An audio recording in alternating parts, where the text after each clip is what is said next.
Okay.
Good morning, everyone. Just as a reminder, we have interpretation in several languages, so you need a headset if you want to listen in English, French, Spanish, or Italian, and the headsets are just outside of the meeting room. So if you don't have one, don't forget to take yours, because you will need it.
So, good morning, everyone. Thank you for coming here again. This is the second day of our conference, Integrating Gender into Occupational Safety and Health. I'm Dimitra Theodori, head of the unit that is responsible for this conference. Yesterday, I woke up in the middle of the night and I was very stressed about this conference. And today, I woke up and I couldn't wait to come back. And this is because we had yesterday a very interesting day with a lot of discussion. So I will not delay the start of the conference anymore. I will give the floor to my colleague, Tony Musu, who is going to chair the first session on breast cancer recognition. Enjoy your day. Thank you very much. Thank you very much, Demi, and good morning, everyone. I hope that you had a nice evening. And so indeed, that's the second day of our conference entitled Integrating Gender into Occupational Health and Safety. The first session today will be dedicated to breast cancer and the recognition of that disease as an occupational disease. So we have several speakers, and so I will introduce the first one. Unfortunately, he cannot be with us today due to health reasons, but he accepted to be online with us, and that's Dr. Ioannis Ilias. As you can, I think that you can already see him on the screen. Dr. Ioannis Ilias obtained his medical credentials in Greece and trained in endocrinology in Greece and in the USA at the National Institute of Health. In the USA, he also trained in clinical pharmacology. He is currently the director of the Department of Endocrinology at the Hippocatrion Hospital in Athens, Greece, and he teaches at both under and postgraduate levels at the University of Athens in Greece. So, Dr. Ilias, thank you very much for being with us, and you have the floor. Good morning, everyone. Thanks for having me. I'm truly sorry for not being there, but there are some reasons that forbid me from traveling, actually. But I'll do I'll do my best as if I were there. Anyway, so I hope that you hear me well. And the subject of my presentation is circadian rhythm disruption and breast cancer. So, what's a circadian rhythm? The circadian rhythm is the biological cycle that regulates physiological processes. And these processes align the body's internal timing with the Earth's night and day cycle. However, this is a curious thing.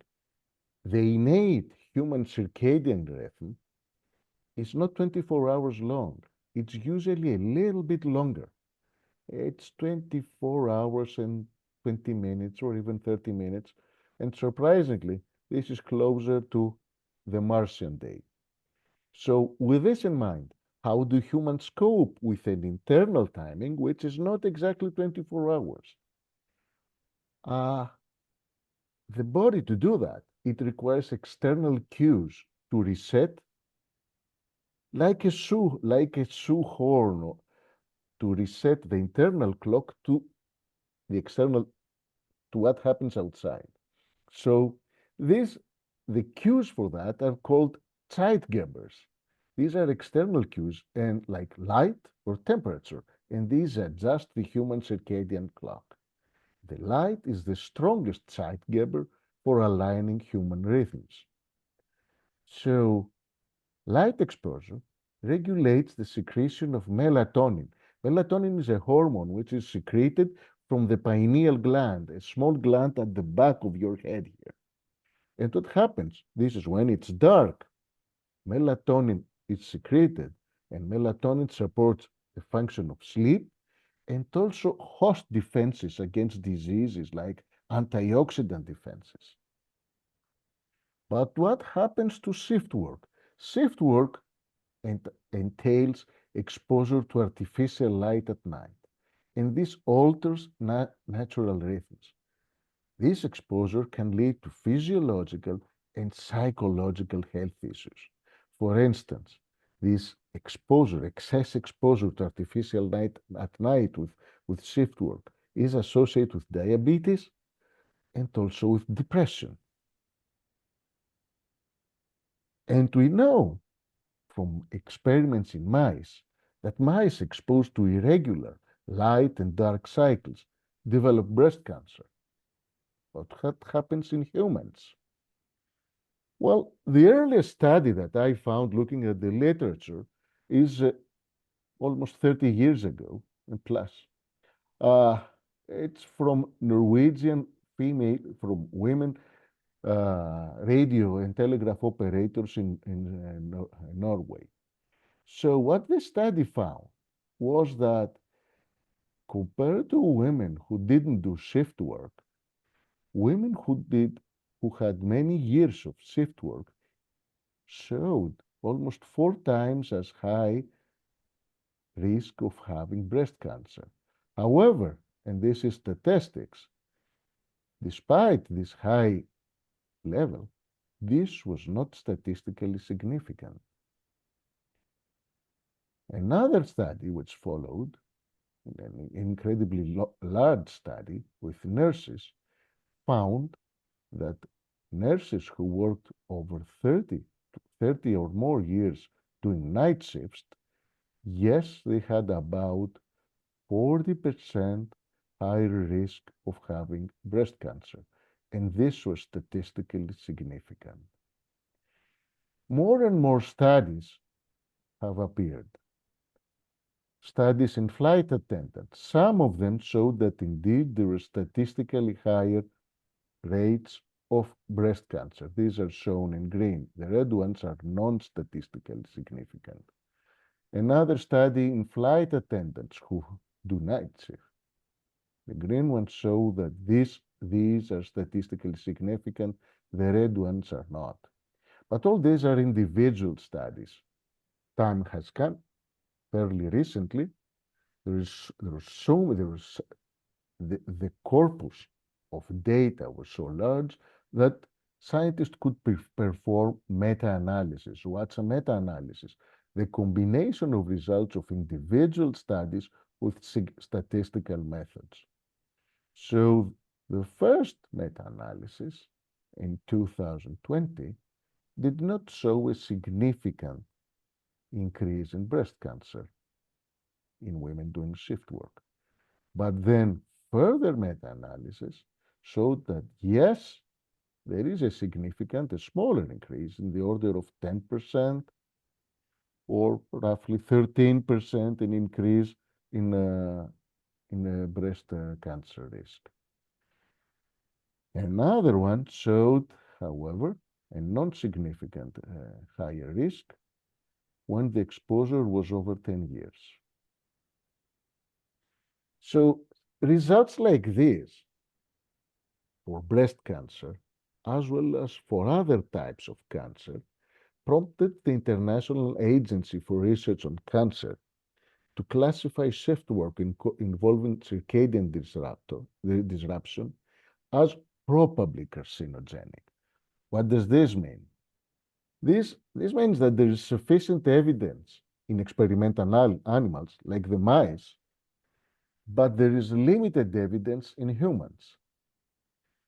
And limited evidence means that there is a positive association, but other explanations about this association cannot be ruled out for now. I'll get back to this later on.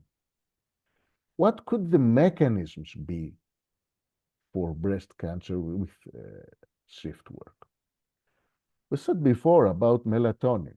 We know that it is light at night disrupts melatonin production. We know that melatonin is effective. It is an effective defense in reducing oxidative stress and supports DNA repair. When you do shift work, this DNA repair is compromised. Lower melatonin levels may increase estrogen production. Excess estrogen is linked to cancer risk, particularly in hormone-sensitive tissues such as the human breast. And this is where I come back, is that there are lifestyle challenges for shift workers: irregular eating patterns, lower physical activity, higher stress levels. All these factors compound the circadian misalignment and health risk. But wait, there is also a new kid in town. That's LED lighting. As you can see, more and more night light is done by LED lights. Well, LED lights emit high levels of blue light. Blue light is one of the strongest suppressors of melatonin secretion. It's regarding melatonin, LED lights are more disruptive than incandescent or fluorescent light, and they increase circadian misalignment and all their associated health risks. That's why it's not good, for instance, to check cell phones or tablets at night when going to sleep, because melatonin secretion is very disrupted. It's the blue light from screens that's very detrimental. So concluding, there is evidence which is accumulating towards a link between shift work and breast cancer risk. Exposure to artificial light at night and melatonin suppression all contribute to this. However, we still have way to go. We need to explore further the mechanisms that link circadian disruption to breast cancer. And then, and this is an issue beyond our scope for now, but we have to see for improved shift work policies and light exposure management to protect health. And with this, I conclude my presentation, and thank you for your attention.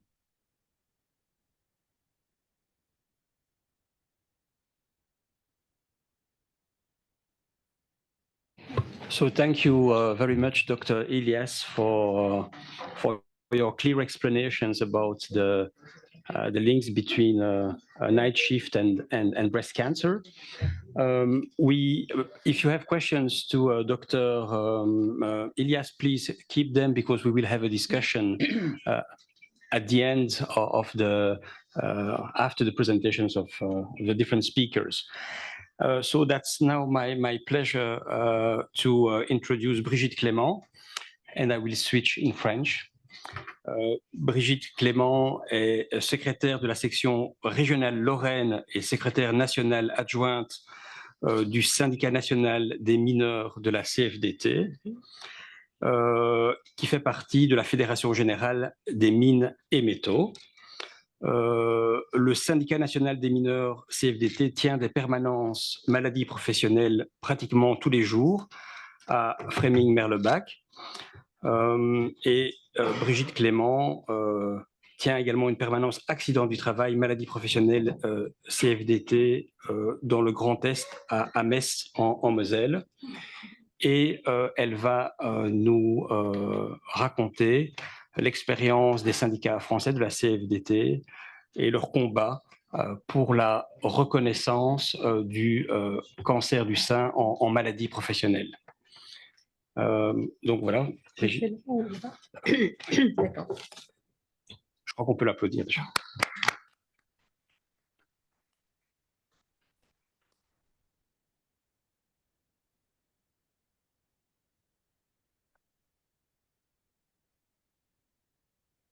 Voilà. Lequel? Voilà. Là, c'est bon. D'accord. Donc, ravi d'être parmi vous dans cette conférence avec des sujets aussi intéressants que ceux d'hier et ceux aujourd'hui qui nous tiennent à cœur, qui sont le cancer du sein chez la femme avec des risques professionnels. Donc voilà, je vais vous présenter donc l'étude et l'action et le travail qu'on a fait depuis maintenant plus d'une dizaine d'années sur les risques professionnels liés au travail. Donc pour un grand nombre de femmes qui sont surtout dans les milieux soignants, hospitaliers, mais aussi d'autres champs professionnels comme ceux des compagnies aériennes, hein, les hôtesses de l'air, tout le personnel navigant. Voilà, et aussi, bien sûr, d'autres professions comme tous ceux qui travaillent de nuit dans les entreprises de services. Alors, quelques chiffres sur le cancer du sein. En 2022, c'est 2,3 millions de nouveaux cas de cancer du sein et 670 000 décès qui ont eu lieu. C'est les données de l'Organisation mondiale de la santé en 2024. En Europe, c'est environ 260 000 personnes, des cas qui sont suivis, et il y a environ 90 000 décès. On dénombre en France environ 60 000 nouveaux cas de cancer du sein par an, responsables de 12 000 décès par an, sachant que le taux de survie à 5 ans est de 87%. En Belgique, c'est 10 000 nouveaux cas par an, hein, l'étude Bordette, et 2 280 décès par an. On estime que 2% des décès sont attribuables à une exposition professionnelle. Mais cette estimation est basse du fait du manque d'études et cette estimation pourrait être revue à la hausse dans les années à venir. Le problème pour les cancers du sein et pour leur caractérisation et les soins, c'est qu'on manque d'études, même s'il y en a eu déjà beaucoup qui ont été faites, et que, comme le docteur Jonas l'a dit tout à l'heure, les études qui ont été faites par le CIRC ont classé le cancer du sein probablement cancérogène par les expositions, manque de sommeil la nuit et les lumières bleues, manque de sécrétion de mélatonine, mais les études ont été faites sur des animaux et pas chez l'homme. Donc, ce qui fait que pour l'instant, on manque de données par rapport à ça. Et donc, ce sera quand le Centre international de recherche contre le cancer classera ce risque avéré chez l'homme que ce sera beaucoup plus facile de reconnaître le cancer du sein en facteur dû aux expositions professionnelles. Donc voilà, le problème, c'est de faire la part des choses entre les facteurs professionnels et les facteurs extra-professionnels. Alors, les facteurs de risque extra-professionnels. Donc, il y a des facteurs liés à l'histoire gynécologique et médicale, la contraception hormonale, la pilule, pas de grossesse, c'est aussi un facteur de risque, pas d'allaitement, voilà, une ménopause tardive, l'âge, des prédispositions génétiques, une origine héréditaire, des traitements. Donc, quand on étudie une demande d'une personne qui vient demander par rapport à son risque de cancer du sein dû à une exposition professionnelle, on essaye, comment dire, de faire avant toute une étude de sa situation par rapport à ces facteurs de risque personnels. Donc, les facteurs de risque liés au mode de vie aussi, c'est l'obésité, le tabagisme, l'alcool et la sédentarité. Mais on ne parle que rarement des risques professionnels. Or, dans les facteurs de risque professionnel, il y a les rayonnements ionisants et cosmiques, certains produits chimiques et le travail de nuit.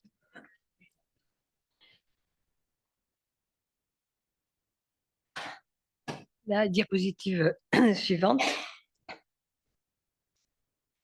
Je n'ai pas.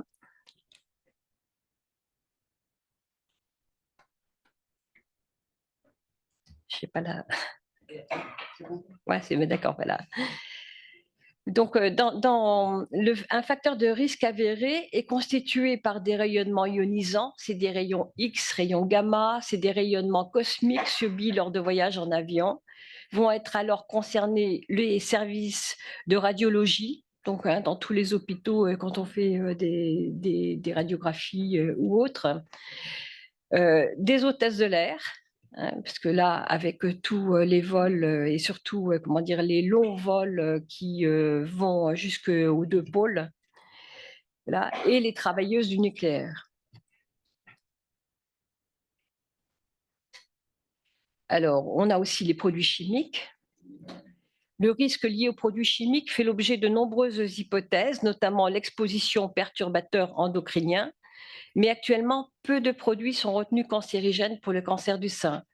Mais on peut citer la dieldrine, un pesticide qui a été interdit en France en 1994, l'oxyde d'éthylène, utilisé dans la stérilisation du matériel médico-chirurgical, et les polychlorobiphéniles, famille de produits chimiques connus sous son sigle BCB.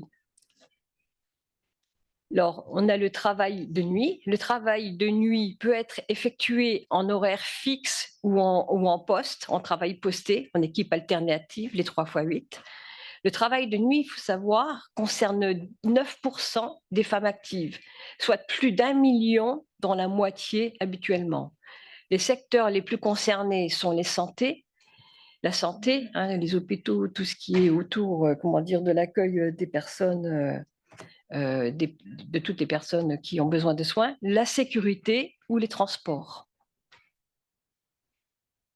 Alors, l'action de la CFDT, la prévention de l'exposition au rayonnement ionisant et à l'oxyde d'éthylène relève de la protection classique des risques chimiques, c'est-à-dire maîtrise à la source. Donc, c'est important, là, dans toutes les entreprises, d'étudier ces risques dans l'entreprise et de mettre en place des actions de prévention pour comment dire, surveiller attentivement tous ces facteurs et regarder comment dire, le personnel dans l'entreprise. Et si ce n'est pas possible, des équipements de protection individuelle. Par contre, la prévention concernant le travail de nuit, c'est beaucoup plus difficile à réaliser dans la mesure où les mécanismes en jeu ne sont pas encore complètement élucidés. Et là, on touche sur le problème de l'organisation du travail dans toutes les entreprises, dans tous les secteurs.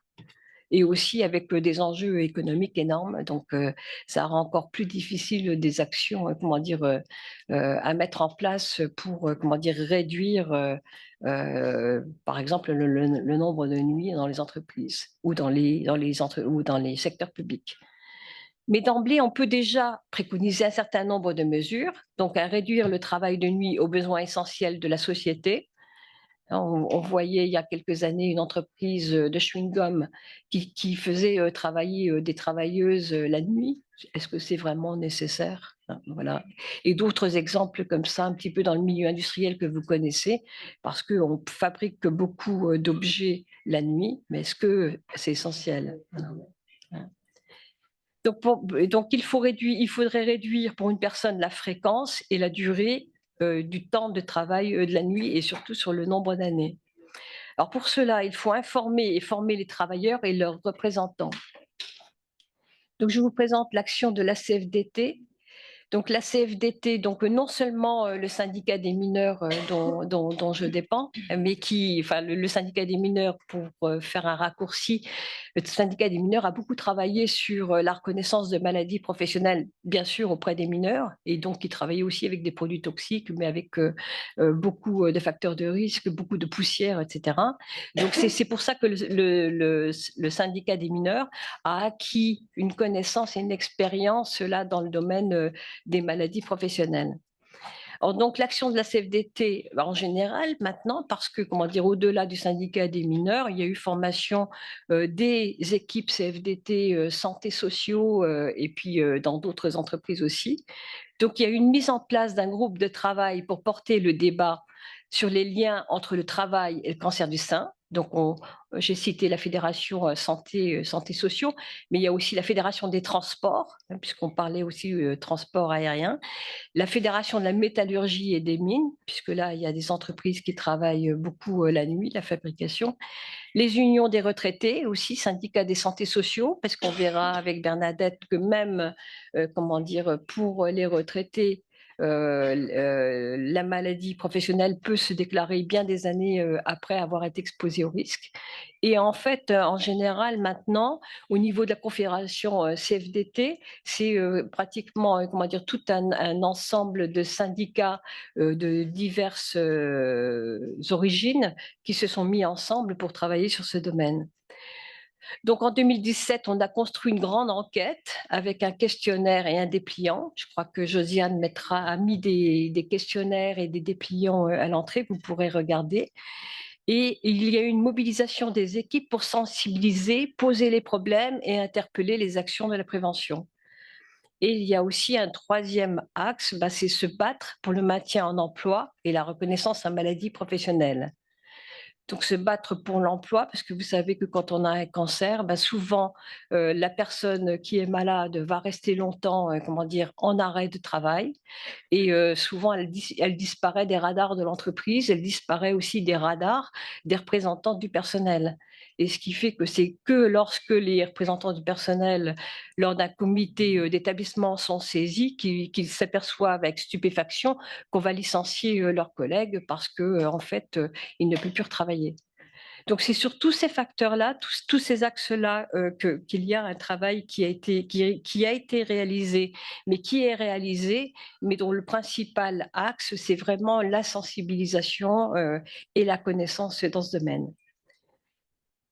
Voilà, et donc dans les actions aussi qui sont menées, il y a Octobre Rose qui est mené en France, particulièrement sur comment dire, toutes les actions par rapport au cancer. Mais c'est toute l'année qu'on travaille sur les maladies professionnelles. Et je vous ai parlé des DUERP, le document unique d'évaluation des risques professionnels, qui est genré depuis 2014. Mais ce document-là doit servir à tous, dans toutes les entreprises, à tous les représentants du personnel, tous ceux qui sont en responsabilité, pour bien évaluer comment dire, les risques qu'il y a entre travail de nuit ou produits toxiques et le risque de cancer et de maladies professionnelles. Voilà, je vous remercie.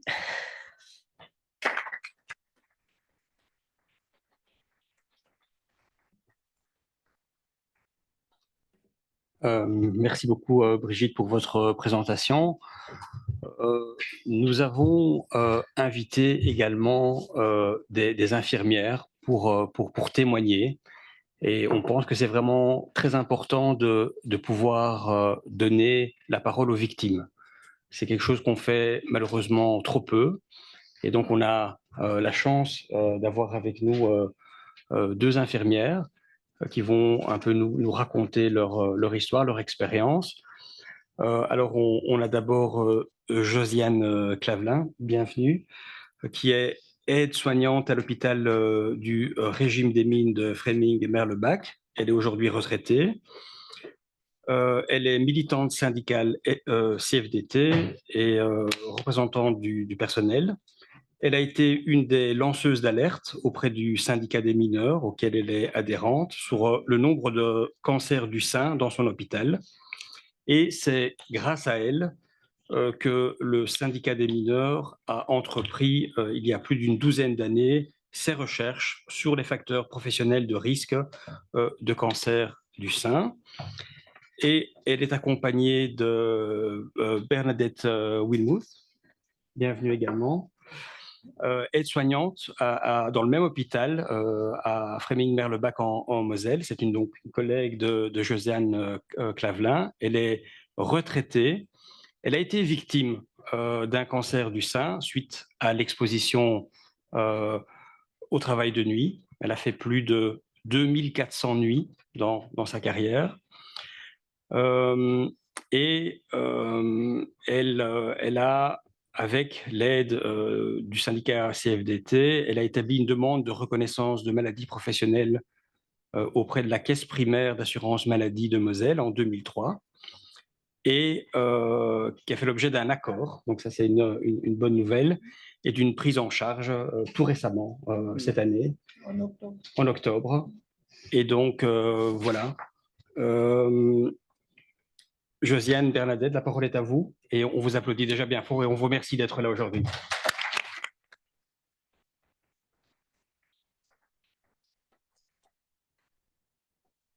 Donc, bonjour à toutes, bonjour à tous. Merci pour la présentation. Et merci aussi de nous permettre de présenter notre enquête-action sur le cancer du sein. Et en même temps, on peut nous permettre de témoigner. Donc, comme l'a dit Brigitte, le nombre de cancers du sein augmente d'année en année. Donc, c'est vraiment un enjeu de santé publique.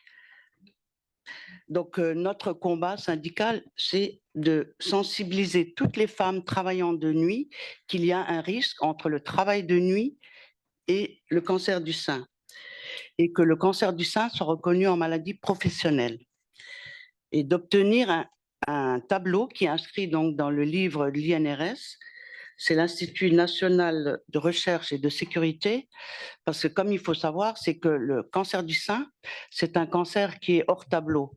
Donc, c'est à la personne de prouver le lien entre son cancer et son travail. Donc, j'aimerais vous expliquer comment a débuté notre action. Donc, aujourd'hui, on dirait que je suis une lanceuse d'alerte. Alors, c'est une action qui est partie du terrain. À l'époque, je travaillais dans un service de pédiatrie, nouveau-nés, nourrissons, et en service de réanimation. Dans l'hôpital de Frémin-Merlebach, donc c'est un hôpital qui fait partie du régime de la sécurité sociale minière, et c'est dans le Grand Est.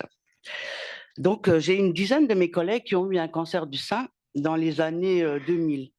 Donc, pour moi, c'était perturbant, voire flippant, de savoir que ces personnes étaient dans les mêmes services, pédiatrie et réanimation. Et à l'époque, comme j'étais élue au CHSCT, donc je me suis dit, je devais faire des recherches pour apporter des réponses à ces personnes, à mes collègues. Donc, comme j'étais militante CFDT, et j'ai eu de la chance de pouvoir me rapprocher donc, de l'équipe CFDT mineur, donc service ATMP, accident de travail, maladie professionnelle. Et donc, ce sont des anciens mineurs qui tiennent des permanences et qui accueillent des anciens mineurs, aujourd'hui, voire les veuves de mineurs, pour faire des dossiers donc, de demande de maladies professionnelles liées à leur travail. Donc, surtout la silicose, amiante, tout ça, quoi. Sauf qu'à l'époque, dans les années 2000-2005, nous n'avions pas assez de recul d'études, donc nous avions dû nous rendre à l'évidence qu'on ne pouvait rien faire, qu'on était bloqués. Donc, c'est à partir de 2007 où il y a toutes ces études, donc les études CIRC, il y a eu l'étude, il y a eu en 2008 au Danemark le premier pays qui a indemnisé en maladie professionnelle des femmes travaillant de nuit. En 2012, il y a eu l'étude Cécile. En 2016, le rapport d'ANSES. Et en 2019, la monographie 124 qui maintient sa position en catégorie 2 et travail de nuit. Donc là, toutes ces études mettent en avant donc 3 facteurs de risque, c'est-à-dire le travail de nuit, l'exposition au rayonnement ionisant et l'oxyde d'éthylène. L'oxyde d'éthylène, c'est des pastilles qu'on mettait dans des boîtes en inox et on stérilisait à froid tout le matériel d'endoscopie. Et là, je me suis dit, voilà, j'ai un début de réponse. Mes collègues, elles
and their working conditions. Yes, so I know it's a topic that that it's not talked about very much, and so that's why we wanted to. No, it's okay. Good. Then we will restart the session et voilà, vous pouvez reprendre. Je reprends. Ok. Bon, ben, c'est des choses qui arrivent, hein. C'est le direct, c'est pas grave. Donc, je vous disais que c'est là que je me suis rendu compte que mes collègues de travail étaient exposés donc à ces 3 facteurs de risque. Donc, le travail de nuit, donc on faisait une semaine matin, une semaine après-midi, une semaine nuit, et des nuits de 10 heures après, à la suite. La deuxième exposition, c'était le rayonnement ionisant. Donc, en pédiatrie et en réanimation, comme vous savez, les enfants, enfin, les admissions viennent directement dans le service, ne passent pas par un service d'urgence. Donc, ils arrivaient directement dans le service. La radiographie faisait partie du bilan d'admission. Donc, on faisait appel au manipulateur radio qui se déplaçait donc avec son appareil mobile et venait faire la radio dans le service. En pédiatrie, nous avions les enfants, les nourrissons de 2 ans, voilà, ils ne connaissaient pas la personne, donc on était obligé des fois de tenir l'enfant pour qu'il ne bouge pas, pour que le cliché soit interprétable. Mais il nous est même arrivé de tenir les enfants sur les genoux et de mettre la plaque entre l'enfant et nous. Alors, et on n'avait pas de protection, et c'était régulièrement, sur tous les 3 postes. Hein.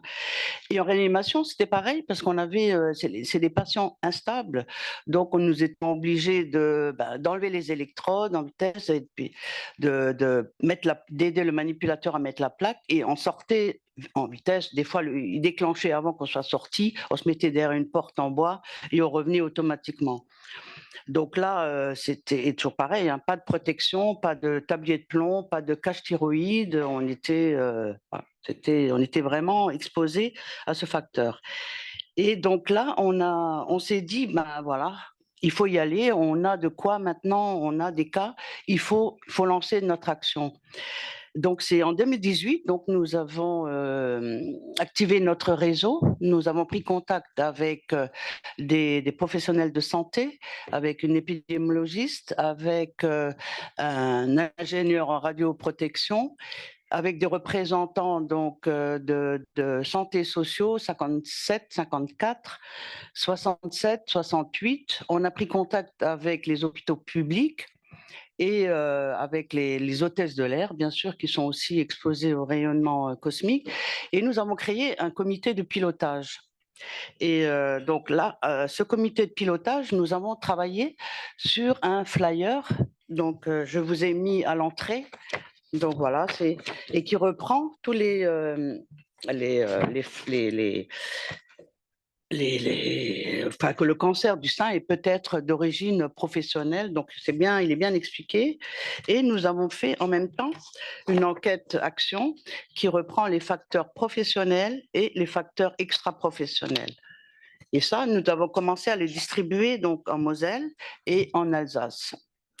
Et comme moi, je connaissais, mais bon, j'ai repris contact avec mes collègues, mes anciennes collègues, et je leur ai dit, écoutez, j'ai organisé un café clatch, comme on dit chez nous.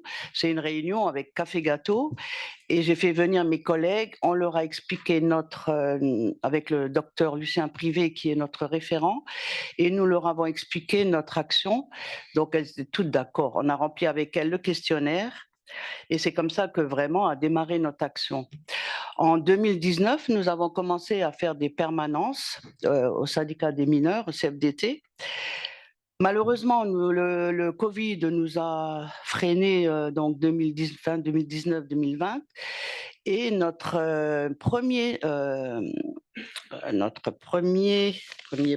dossier de demande de reconnaissance de maladie professionnelle a été envoyé à la caisse en 2021.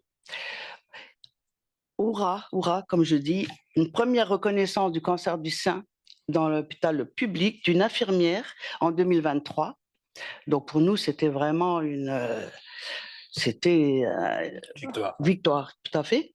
Et une deuxième reconnaissance de maladie professionnelle, donc de Bernadette Villemout, qui était ma collègue en réanimation, Et c'était en 2024, donc c'est très récent, c'était en début d'année.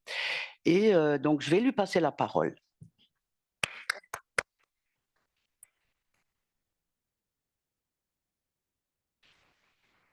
Bonjour tout le monde. Je voudrais tout d'abord remercier Josiane et Brigitte Clément ainsi que tous les membres de la CFDT pour m'avoir contacté dans le cadre de leur recherche sur le cancer du sein en 2019. Je vais vous expliquer un peu mon parcours professionnel.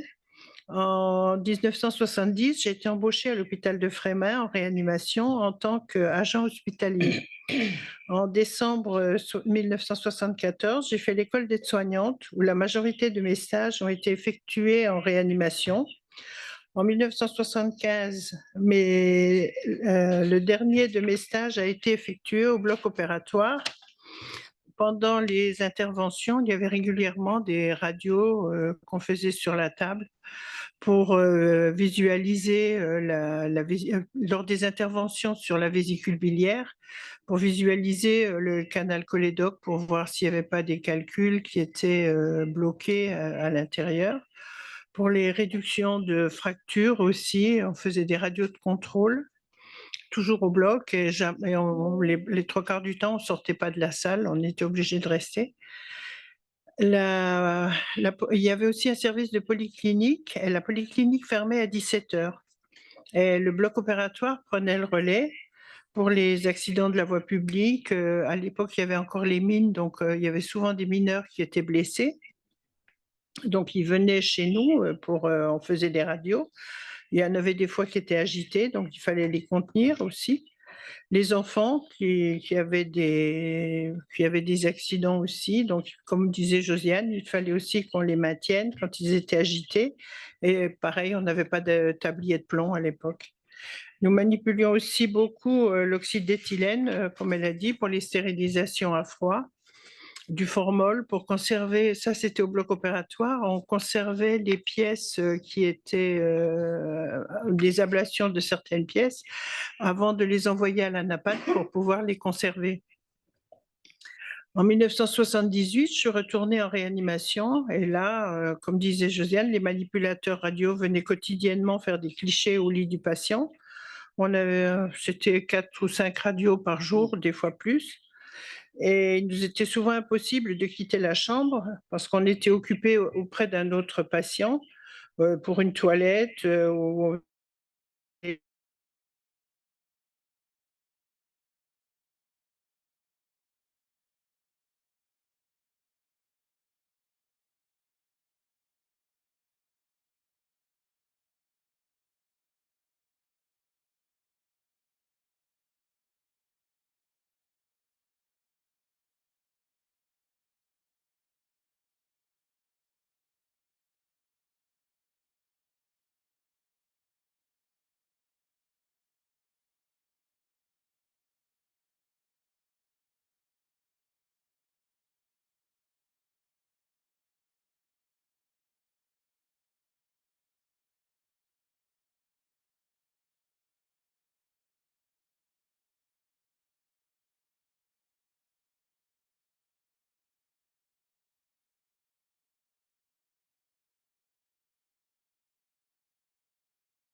Recording progress, excellent, but we would like to have interpretation in progress.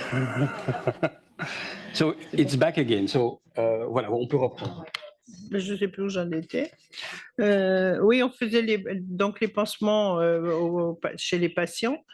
Et On posait aussi des perfusions parce que dans ces années-là, les aides-soignantes et les infirmières avaient les mêmes fonctions, il n'y avait pas de différence. Les postes de nuit étaient de 7 jours consécutifs, on faisait 8 heures, les week-ends on en faisait 12. À partir de 1982, ils étaient de 2 ou 3 jours, mais de 10 heures. J'en ai fait plus de 2000. Et on faisait aussi les désinfections des chambres après le départ des patients qui étaient infectés avec du formol et 3 autres produits, mais aussi nocifs, mais je ne me souviens plus du nom des produits. Moi, j'ai pris ma retraite en 2004 et j'ai eu mon premier cancer du sein en 2005 avec ablation, chimiothérapie, radiothérapie. Et en 2019, j'ai eu sur le second sein, j'ai eu un autre cancer. Mais là, je n'ai pas eu de chimio. Et pendant 6 ans, j'ai dû prendre des hormones, mais avec toutes les conséquences osseuses que ça peut comporter, quoi. Voilà, c'est un peu mon parcours. Après, j'ai encore fait de l'intérim, mais bon, c'était dans différents secteurs. Voilà, je remercie le syndicat des mineurs de m'avoir permis d'être reconnue en tant que maladie professionnelle et j'ai été indemnisée à 67%. J'ai été reconnue en tant que maladie professionnelle à 67%.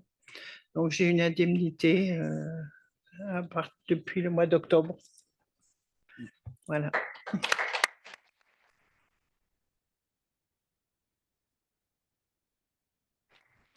Voilà, merci beaucoup Josiane et Bernadette d'avoir témoigné de vos expériences. Bon, c'est pas toujours évident de raconter son histoire personnelle, la partager en public. Donc merci beaucoup pour tout cela. On voit que c'est très très compliqué, hein, les parcours, c'est très très long. C'est un combat, c'est une bataille.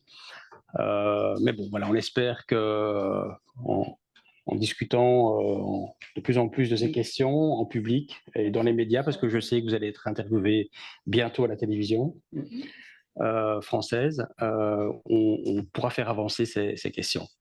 So now the floor is open for questions. I hope that Dr. Elias is still with us online. Yes, I am. I don't know whether you can see him on the screen. Not yet, but I hope that he will appear very soon. I am online. Ah, excellent. I Thank am you. online. Thank you, Ioannis. And now the floor is open for questions. So who would like to start? We already have one question over there. Please, can you introduce yourself briefly? Hi, if you don't mind, I will profit of them to speak in my own language, which is Italian, if it's right, okay for you. I wrote down because I normally speak very long and that's myself. So, buongiorno, mi chiamo Alessandra Iraldi, dicevo parlerò in italiano, la mia lingua madre, approfittando del servizio di interpretariato che ringrazio per il prezioso contributo. Quindi io lavoro come assistente di volo da quasi 30 anni e rappresento il Dipartimento Nazionale UIL Trasporti in Italia, dove mi occupo di salute e sicurezza sul lavoro a livello nazionale e internazionale.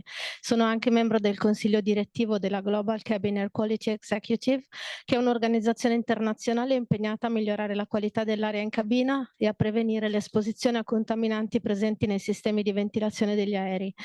Ringrazio tutti i panelisti per i loro preziosi contributi, in particolare il dottor Elias, grazie per aver evidenziato i dati cruciali sul rischio di cancro al seno, Brigitte Clément per l'importante esperienza francese e ovviamente Bernadette e Josiane per i loro interventi così significativi. In Italia stiamo lavorando per il riconoscimento delle malattie professionali del personale di volo e purtroppo l'assenza di una lista specifica di malattie tabellate rende difficile l'accesso alle tutele, perché i lavoratori devono dimostrare individualmente il nesso causale tra le malattie e l'attività lavorativa e questo complica l'ottenimento di protezioni e indennizi adeguati. Quindi siamo in una situazione un po' più arretrata rispetto alla vostra francese. Ricerche come quella di Harvard dimostrano un rischio maggiore di cancro al seno per il personale di cabina e anche dei piloti, dovuto alla disgregazione dei ritmi circadiani, all'esposizione alle radiazioni, e altri studi internazionali, anche molto recenti, indicano purtroppo che l'aria contaminata che noi respiriamo in cabina contiene sostanze chimiche come gli organofosfati che possono alterare la regolazione degli estrogeni, aumentando il rischio di tumori ormonocorrelati. Questi dati ci spingono a chiedere interventi urgenti per migliorare la prevenzione e garantire riconoscimenti adeguati. La mia domanda sarebbe per il dottore Ilya, se possibile. Considerando i rischi endocrini legati all'esposizione a contaminanti e alle alterazioni dei ritmi circadiani, quali interventi medici o preventivi suggerirebbe di implementare nel settore del trasporto aereo, in particolare del personale di volo? Ritiene che un monitoraggio più mirato potrebbe aiutare non solo nella diagnosi precoce, ma anche nella costruzione di evidenze per il riconoscimento di queste patologie come professionali? Grazie. So, can you hear me? Okay. So let me rephrase if I got it straight. The question is how to check on flight attendants and flight personnel about the risks and about their circadian disruption and cancer risk, right? What means do you have to counter this, right? Is that so? Yes, Professor.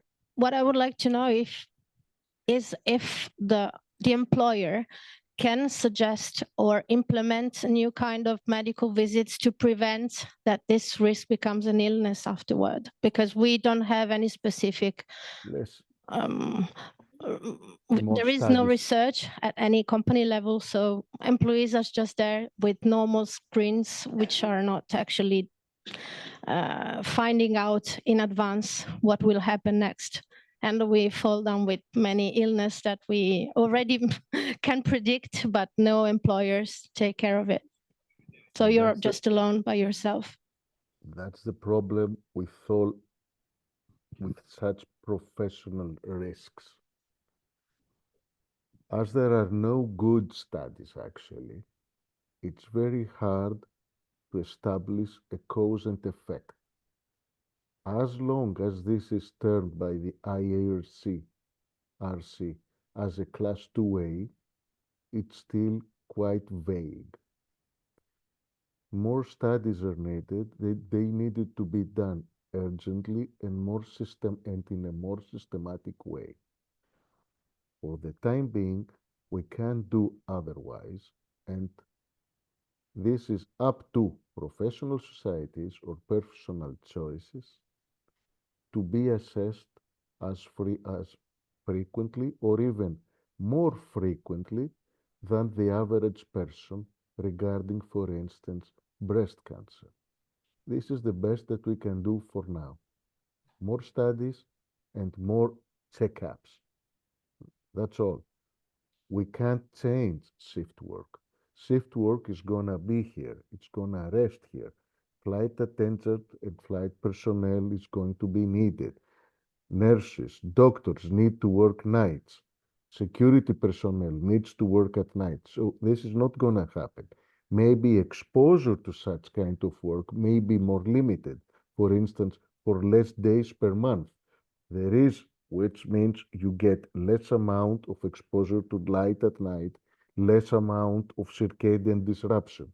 But for the time being, we need more studies and we need to be vigilant, either on a personal basis or on a more concrete, grouped fashion. So professional societies or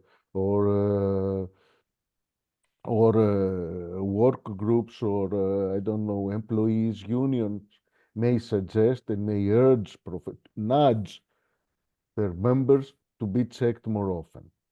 So this is what I can see, looking at what is available and at what can be done for now. I don't know if this answers your question. Yes, thank you very much. Thank you indeed. Yes, and Ioannis, I have maybe a follow-up question, because as we heard from the different panelists, so we have different occupational factors for breast cancer. So we talked about, of course, shift work, night shift, ionizing radiation, chemicals. And do you know whether we have some studies that are looking at the combination effects of all those factors? This is harder to check, actually. That there is confounding. As far as circadian rhythm disruption is concerned, the studies available were not made specifically to leave out other factors. For instance, whether nurses were also exposed to other chemicals.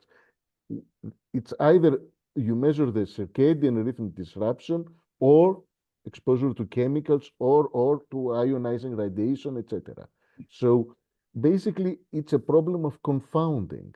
So we need, as far as I know, I haven't seen anything more concrete that evens out and checks these factors by themselves. So that's why we still have these results. You show that some of the results were significant, some of the results that I showed were not significant. This means that there is heterogeneity in their data.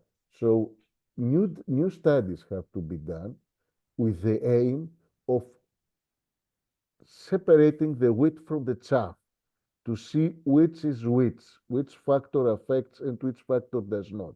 But for the time being, I don't think that there is a clear-cut delimitation between one factor and the other.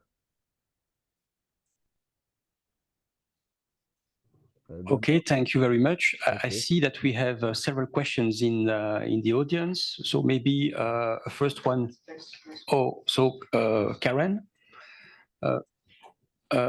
Penny, could you please pass the mic to Karen just here? Karen, vous voulez bien lever la main pour qu'on vous voit. Voilà. Merci. Est-ce que ça fonctionne? Oui. Yes, I'd like to know if if somebody wants to maintain the circadian rhythm, would it be better for them to take night shifts all the time and just stay on the night shift, even on the weekends, and make sure that they aren't exposed to light during the time that they sleep? Would that be a prevention measure? It doesn't sound very realistic, but could people try to approach that rather than changing shifts regularly? Well, what do you say?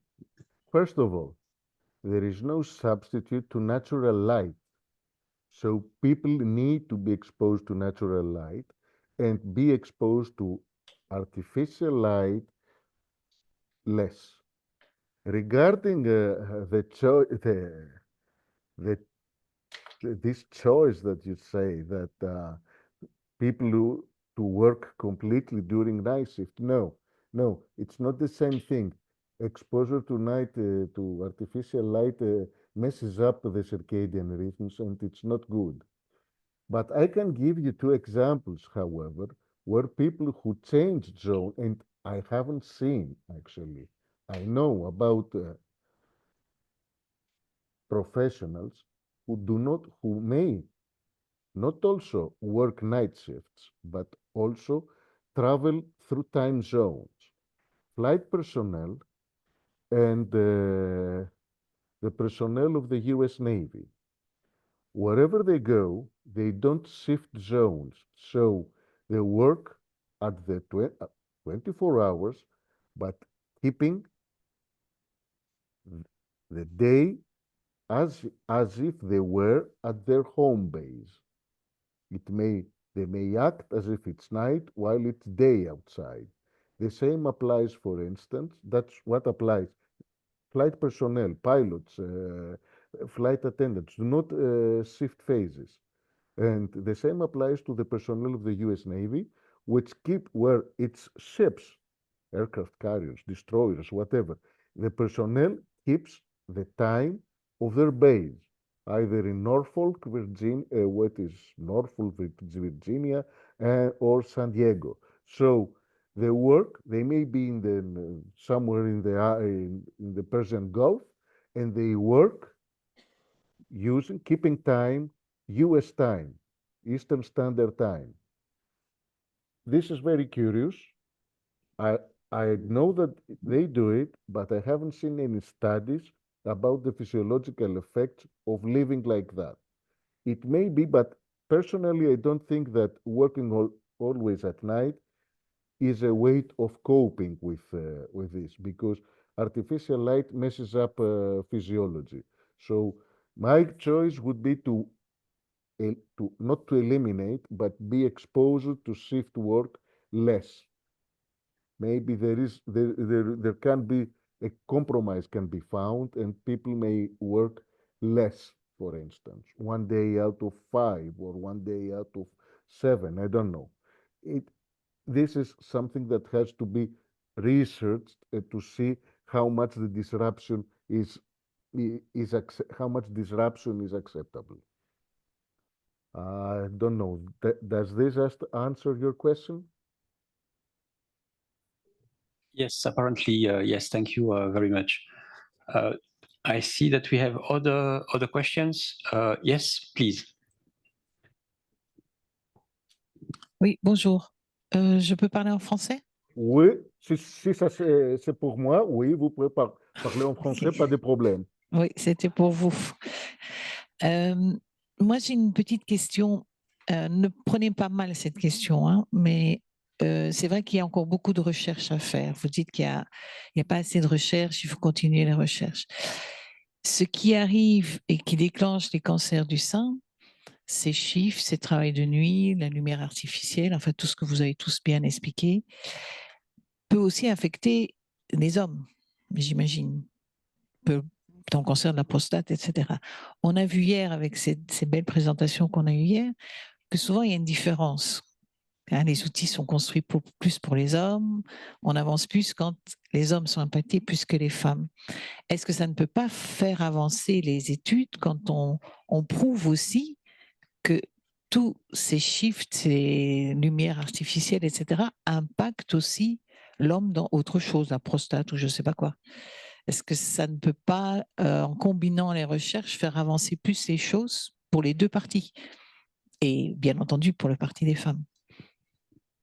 Oui, mais disons que il y a des aspects qui ne font pas de différence de sexe. Par exemple, travailler pendant la nuit, c'est pas bon, hein. Tenez, c'est pas bon, mais ça peut déprimer autant les femmes que les hommes. Ou travailler la nuit peut aussi provoquer ou faciliter l'apparition de la diabète aux femmes et aux hommes quasi également. En ce qui concerne le cancer du sein, c'est que le femme, ça aussi, ça fait fonction de l'âge. Par exemple, ça fait aussi partie, c'est aussi en fonction du milieu hormonal des femmes. Donc, en parlant, disons, de l'âge de la puberté jusqu'à grosso modo à 50 ans. C'est un milieu hormonal tout à fait différent. Pour les hommes, non, le prostate, non. La prostate, c'est plutôt c'est c'est le produits chimiques qui sont plus impliqués à ces cancers-là. Évidemment, rechercher toute la pathologie qui est associée au travail de la nuit, et pour les hommes et les femmes ensemble, serait l'idéal. Mais il faut avoir des études qui sont qui mettent en mis au point de mire cet aspect-là. À présent, tout ce qu'on a, ce sont des travaux qui ont été effectués a posteriori en prenant les données pour arriver à quelques résultats.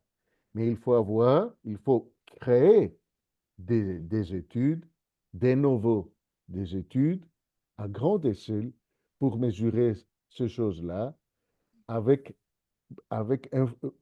pour avoir un focus ces aspects de la cancérogénèse. Est-ce que ça répond à votre question? Oui, oui, Christopoli. Merci. Vous êtes bienvenue.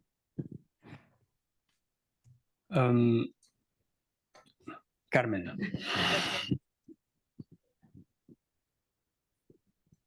Gracias. Me presento. Soy Carmen de Comisiones Obreras de España. Bueno, lo primero que me gustaría era felicitar a las compañeras francesas por liderar esta pelea, ¿no? Y sobre todo por haber conseguido ya el reconocimiento de una enfermedad profesional. En España ahora mismo esto es prácticamente imposible porque hay que demostrar que es causa exclusiva el trabajo. Y como habéis comentado ya ha comentado el profesor, la cantidad de factores genéticos, hereditarios, personales que afectan, es muy complicado que un caso concreto pueda ser relación causa-efecto con un determinado factor de riesgo, en este caso con el trabajo nocturno, ¿no? Entonces, bueno, felicitaros porque me parece que el trabajo que estáis haciendo es espectacular. En segundo lugar, volver a demostrar que la falta de investigación que estamos viendo es un reflejo claro del androcentrismo en el que vivimos. También en el mundo de la investigación, yo estoy segura que si el cáncer de mama afectara a los hombres, la investigación estaría en otro extremo y no estaría en los incipientes que estamos ahora mismo, ¿no? Y luego una propuesta que me gustaría hacer y quería plantear, a ver cómo la veis, es decir, si sabemos que ya el cáncer de mama es 2A, reconocido por IAC, nos podríamos plantear que mujeres en las que ya sepamos que existen factores hereditarios, por ejemplo, genéticos, ¿no?, de cáncer de mama o factores personales, podríamos considerarla desde el punto de vista de la prevención como trabajadora especialmente sensible, especialmente a proteger y, por lo tanto, en esos casos concretos, apartarla de factores de riesgo como pueden ser plaguicidas, como puede ser el trabajo nocturno, el óxido de etileno, etcétera. Podría ser una estrategia preventiva de cara a las mujeres, ¿no? Y, evidentemente, explorar todas aquellas medidas organizativas que podamos, es decir, para reducir la exposición, que al final es en el momento actual en lo que mejor podemos actuar, ¿no? Plantearos cómo veis esa fórmula. Gracias. Well, now you've got me because I don't have access to instant translation. Can someone please either in English or in Ioannis, I think that this question can be taken by the panelists that I have next to me. Okay. So don't worry. Okay. Era para ellas. Sí. Oui, c'est une vaste question et c'est dans notre étude et dans notre avancée là sur les travaux, c'est vrai qu'il y a des facteurs de risque dus au mode de vie personnel. Et c'est vrai aussi que le médecin du travail dans l'entreprise peut connaître les facteurs de risque personnels de la personne. Mais quand ils sont additionnés après avec des facteurs de risque professionnels, c'est là que ça se complique et c'est là que ça se développe davantage. Alors oui, je pense qu'il faudrait travailler davantage, avec la médecine du travail, avec les déclarations de risque professionnel, là chaque année, etc., se pencher sur ces conditions. Parce qu'il y a de l'information à faire, ça c'est sûr. Il y a encore beaucoup de femmes qui fument beaucoup, hein. Il y a beaucoup de femmes aussi qui sont, qui souhaitent effectivement travailler la nuit pour des raisons, financières, pour élever leurs enfants, pour avoir davantage de temps avec eux la journée. Mais savoir qu'avec l'accumulation du nombre de nuits ou alors et avec d'autres facteurs de risque, hein, comme Bernadette le disait, elle a été exposée, elle, à plusieurs facteurs de risque dans son métier. Voilà, il y a quand même, je dirais vraiment, le gros travail, c'est l'information, la formation, la sensibilisation. Après, comme le disait le docteur, c'est vrai qu'il nous manque des études. Il y a des études qui ont été faites en Suède, en Finlande dernièrement, qui parlaient justement de l'étude qui avait été faite sur la dizaine d'années pour les femmes avant la ménopause, mais qui augmentait le facteur de risque quand elles travaillaient la nuit. Donc, quand on a des études comme ça et qu'on a les données, on peut travailler effectivement dans l'entreprise sur comment dire, surveiller un petit peu sur une carrière le nombre d'années, par exemple, où les femmes doivent travailler de nuit, etc. Après, avec la lumière artificielle et effectivement ces fameuses lumières bleues, on se posait la question, mais là, ce n'est qu'au stade d'hypothèse, de les retirer un certain temps du travail de la nuit pour faire des pauses. Hein, mais ça demande aussi toute une organisation de travail et on sait que les effectifs la nuit sont bien moindres que ceux qui travaillent la journée. Donc voilà, on a des pistes, on a des études, parce que l'INRS a fait des études, le CIRC, le Centre international de recherche contre le cancer, a fait des études, l'ANSES, l'Agence nationale de sécurité sanitaire, a fait des études. Là maintenant, on avait une étude suédoise, on a une étude finlandaise, et tout ça fait que voilà, on a maintenant un faisceau d'études, mais on n'a pas encore tiré les conséquences de tout ça. Après, je suis d'accord aussi avec madame qui posait la question, est-ce que ça avance pas plus vite parfois pour les maladies professionnelles des hommes que celles des femmes? Oui, on parle beaucoup de la visibilité du travail des femmes et puis aussi des conséquences que ça a pour elles. Et c'est vrai, par exemple, on n'est pas, parfois ça nous fait sourire que voilà, par exemple, le tableau de maladies professionnelles cancer de la prostate vient d'être connu alors que voilà, on rame et on pédale pour faire avancer les recherches sur le cancer du sein et la prise en compte professionnelle sur le cancer du sein. Voilà, après, c'est vrai qu'il y a beaucoup d'enjeux économiques, il y a beaucoup de lobbying puissant aussi. Hein, là, je pense par exemple aux hôtesses de l'air. Les hôtesses de l'air, c'est pas, je dirais que c'est pas que féminin sur le cancer, enfin c'est le cancer du sein bien sûr, mais il y a d'autres risques sur les stewards, surtout le personnel navigant. Donc ça serait bien, c'est vrai pour reprendre, je crois que la conclusion du docteur, c'est d'avancer ensemble sur les facteurs de risque, femmes et hommes, ouais, mais sur les mêmes conditions parfois de travail, parce que ça implique d'autres facteurs, d'autres implications sur le domaine de la santé. Merci. Je voulais juste faire une petite précision. Ça résonne. Ah. C'est que, à mon avis, il faudrait éduquer certains médecins, surtout les médecins de travail, parce qu'on a demandé d'avoir le rapport donc pour justement une personne qui avait un cancer du sein pour monter son dossier. Et nous avons reçu donc son rapport. Il n'y avait rien de noté. Je pense que même le médecin de travail ne pense pas à cette prévention, à lui demander est-ce que tu fais des postes de nuit, il faudrait que tu arrêtes.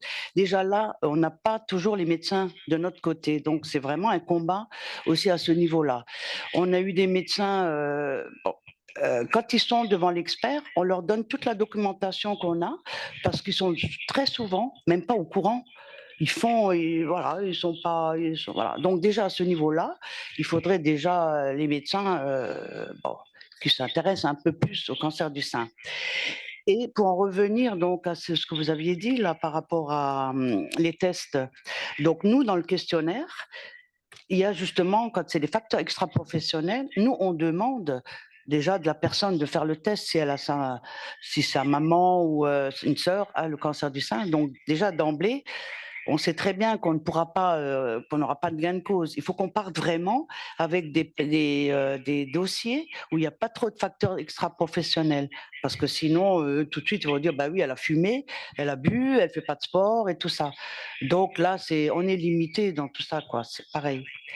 Et je voulais encore juste vous dire que nous, on a essayé, à un moment donné, là, il y a des années, on voulait faire 2 postes du matin, 2 postes d'après-midi et 2 postes de nuit, justement pour faire un roulement qu'on n'ait pas besoin de faire une semaine. Mais bon, on nous avait dit que c'était pour le corps, c'était mieux, on n'avait pas le temps de s'adapter donc au changement horaire.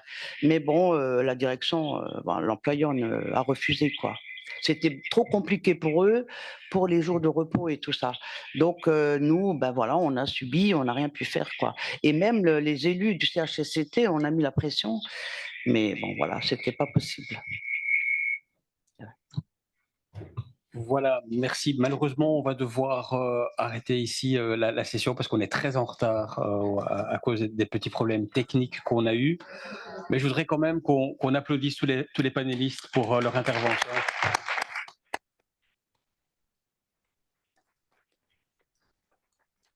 So we'll try to catch up a bit of the delay that we have. So I suggest that we shorten a bit the coffee break. So instead of half an hour, I suggest just a quarter, 15 minutes. So please be back in the room in 15 minutes. Thank you very much. Thank you. Bye-bye. Thank you, Ioannis. You are most welcome.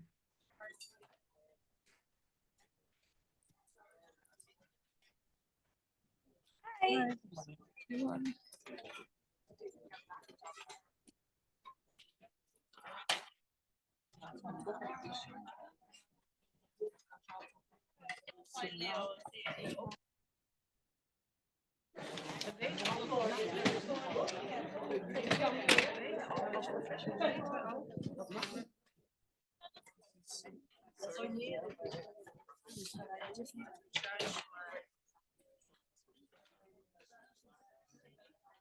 You remember?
So, good afternoon.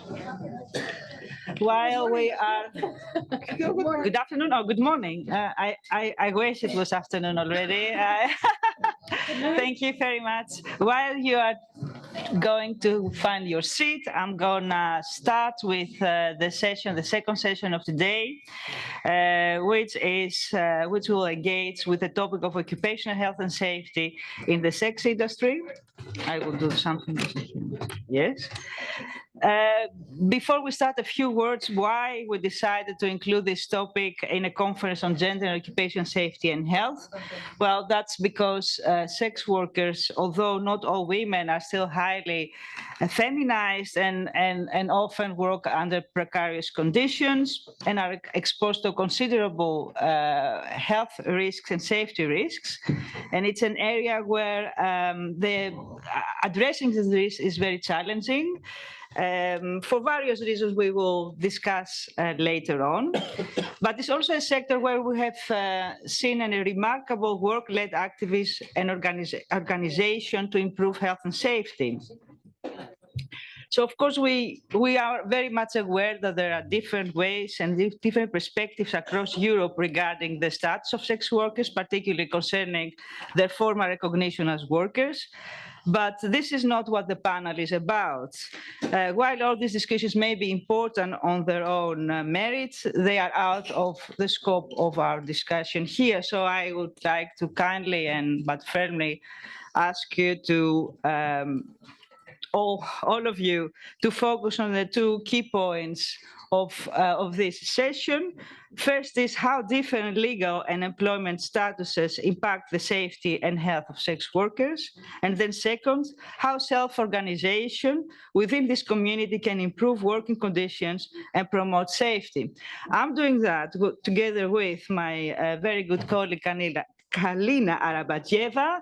She steps in for my very good colleague, Od Cefaliello, who could not be with us. Kalina, the floor is yours. Thank you very much, Demi, and good morning to everyone. So to introduce myself, I am a senior researcher in labor law in the Economic, Employment and Social Policies Unit of the ETUI. And as Demi said, I'm stepping in for Odd, who prepared this panel, but who couldn't join us today. And unlike Demi and Odd, and many of you here in the room, I am not an expert on occupational health and safety, but I do work on gender equality and labor rights. And today's topic of sex workers' rights is one that is really very important to me. And for this reason, it is really a huge pleasure for me to be with you today and to introduce the fantastic speakers of this roundtable. So please join me in welcoming. Here on my right, we have Sabrina Sanchez, who is the Executive Director of the European Sex Workers' Rights Alliance, which is a sex worker-led network of organizations across Europe and Central Asia advocating for the rights of sex workers. And next is Yannick Bleker, who is the Director of Work and Social Policies at Regioplan Policy Research in the Netherlands, who has done a lot of research on the topic of health and safety, risks affecting sex workers. And here on the other side, we have Olivia Green, who is the Community Coach and Anti-Discrimination Advisor and member of the Sex Worker Action Group, or SWAG, in Berlin, Germany. And next to her is Leo Love, who is representing the Red Umbrella Sweden, which is a Swedish organization advocating for the rights, safety, justice, and self-determination of sex workers. And we have Audrey Horn, who is a representative of the Sex Workers Union, trade union, and the campaign Decrim Now in the United Kingdom. And I hope that joining us online is also, no? We have to check now. Oh, no. Okay. Just Spanish this time. Okay. Can I continue? Do we have Katie online? Okay. Okay, we good? Okay, we're good. Sorry about all of this, guys. Anyway, so I hope that joining us online, I very much hope, will be Katie Cruz. Katie Cruz, who is an associate professor at the University of Bristol. She couldn't join us today because unfortunately she's also sick, but we hope we'll make the connection work very shortly. So I just want to say that Katie, together with Tess Herman, is a co-author of this new ETUI working paper on the sex workers' rights movement and trade unionism, with case studies from Sweden, Germany, and the UK, which are also the countries that we have represented here, and with contributions from some of the organizations that will here speak today. It is a fantastic paper, not least because it is based on interviews with the organizations, and it also presents some of the issues that we'll discuss in the workers' own words. So please, if you haven't grabbed a copy of it already, please do so and take some for other people. Oh, we're all out. Okay, sorry, there are no more copies. So if you want one, let us know and we'll try and make that happen for you, but thank you. So we have a rather large panel. We have a lot to discuss, but I want to say, first of all, that it's truly an honor to have you all here to share your knowledge and your perspectives on this topic, and in particular to tell us about the lived experiences of the communities that you work with. So again, a very warm welcome. And I pass the floor back to Demi. Yes, yes. If we're going to applaud every time somebody speaks, it will take ages before we end. So, yes. So, for me, the first question, which is in the field of my expertise, which is what are the main risks to mental and physical health associated with sex work? And I will look at, first of all, Yannick and give you the floor as the first speaker. Please, you have the floor. Yes, thank you so much. Thanks for having me. Thanks for this great opportunity to talk about the sex work industry, challenges in the sex work industry, but also how to improve conditions in the sex work industry. And I really hope today can contribute to the collaboration between sex work organizations and worker unions, because I think I promise you need each other. And with some exceptions, I will mainly be able to contribute from the perspective of the Netherlands, a country that from a policy perspective is quite interesting, because for many years now, policy making is a responsibility of local governments. This means that there are huge differences between municipalities when it comes to types of sex work that are legal and non-legal, types of sex work that require permits, but also the sex work population. And this makes the Dutch sex work industry quite diverse and creates opportunities to study which policy measures are working and which are definitely not.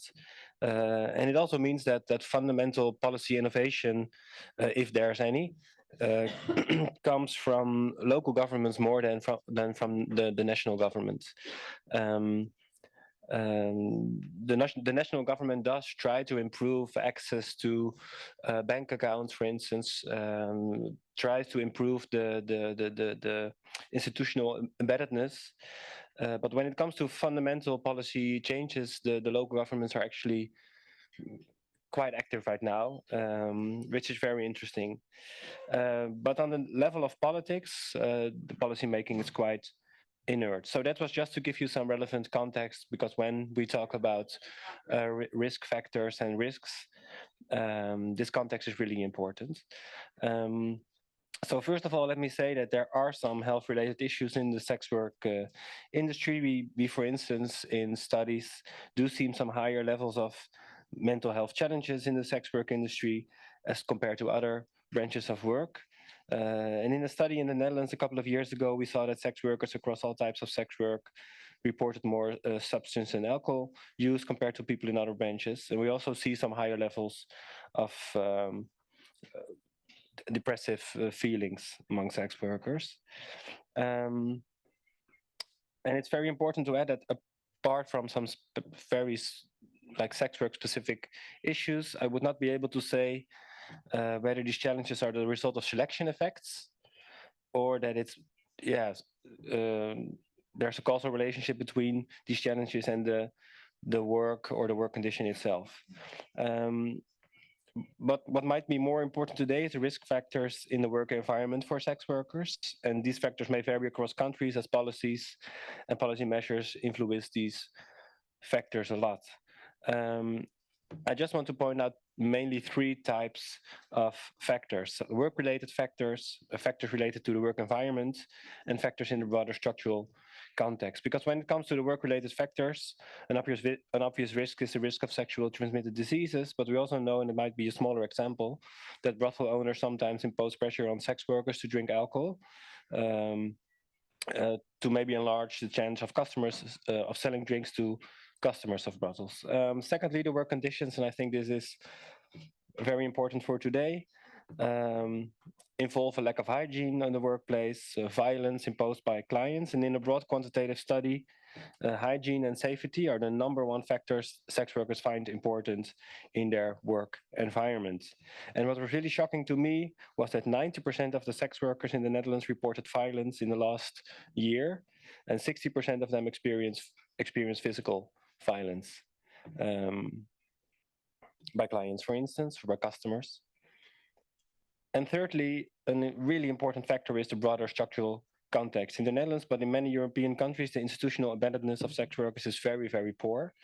In the Dutch case, they mainly know where to find healthcare, but if problems with violence arise, the trust in organizations is very low.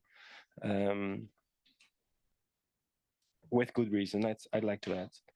Not being able to open a bank account, or no access to health insurance, not being able to access these type of fundamental services or protection is a very big problem, with severe risks for marginalization, abuse.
People,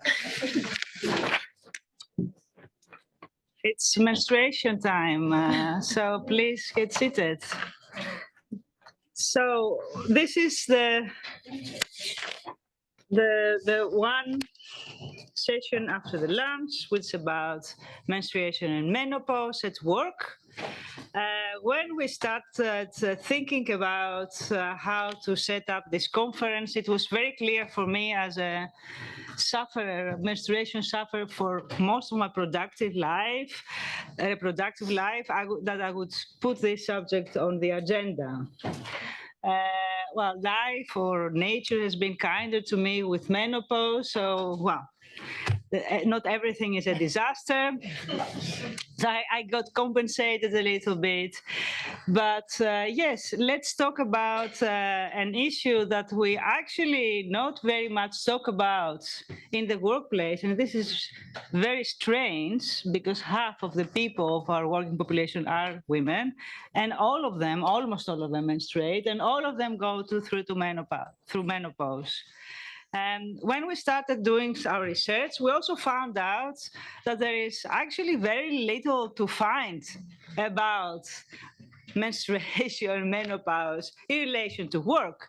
And if you could find something about it, it would be more about, how to deal with this bleeding female colleague in the office. So with this in mind, we have set up a program, and we will start with a presentation from Dani Howie. She is a PhD candidate at NICM Health Research Institute in the Western Sydney University.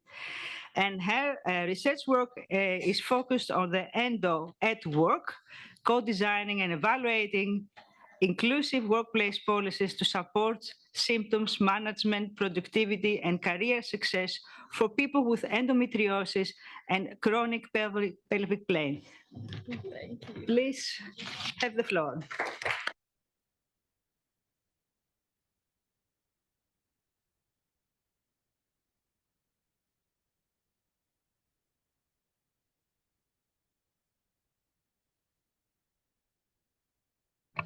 There we go.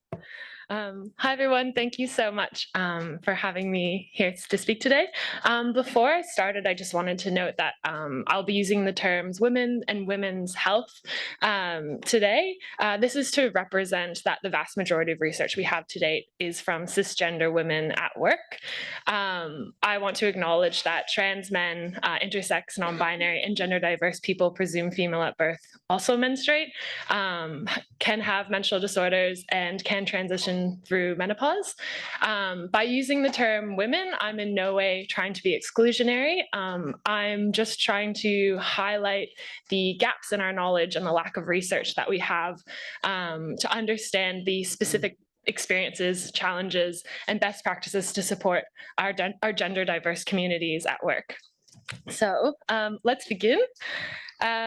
We've heard kind of lots about this today and yesterday that, if we're striving to achieve equal representation and gender equity in the workforce, then we must acknowledge that men, women, and gender diverse people all have different bodies, all have different health needs, and therefore should all benefit from occupational health and safety strategies and initiatives. However, there is a gap in our understanding on how best to support women who are menstruating, have menstrual disorders and chronic pelvic pain, and menopause at work. And this is costing our economy. So in Australia, 9 out of 10 young women and girls under 25 will experience period pain that causes them to miss school or work. This loss of productivity associated with menstruation is estimated to cost over $7,000 per person per year.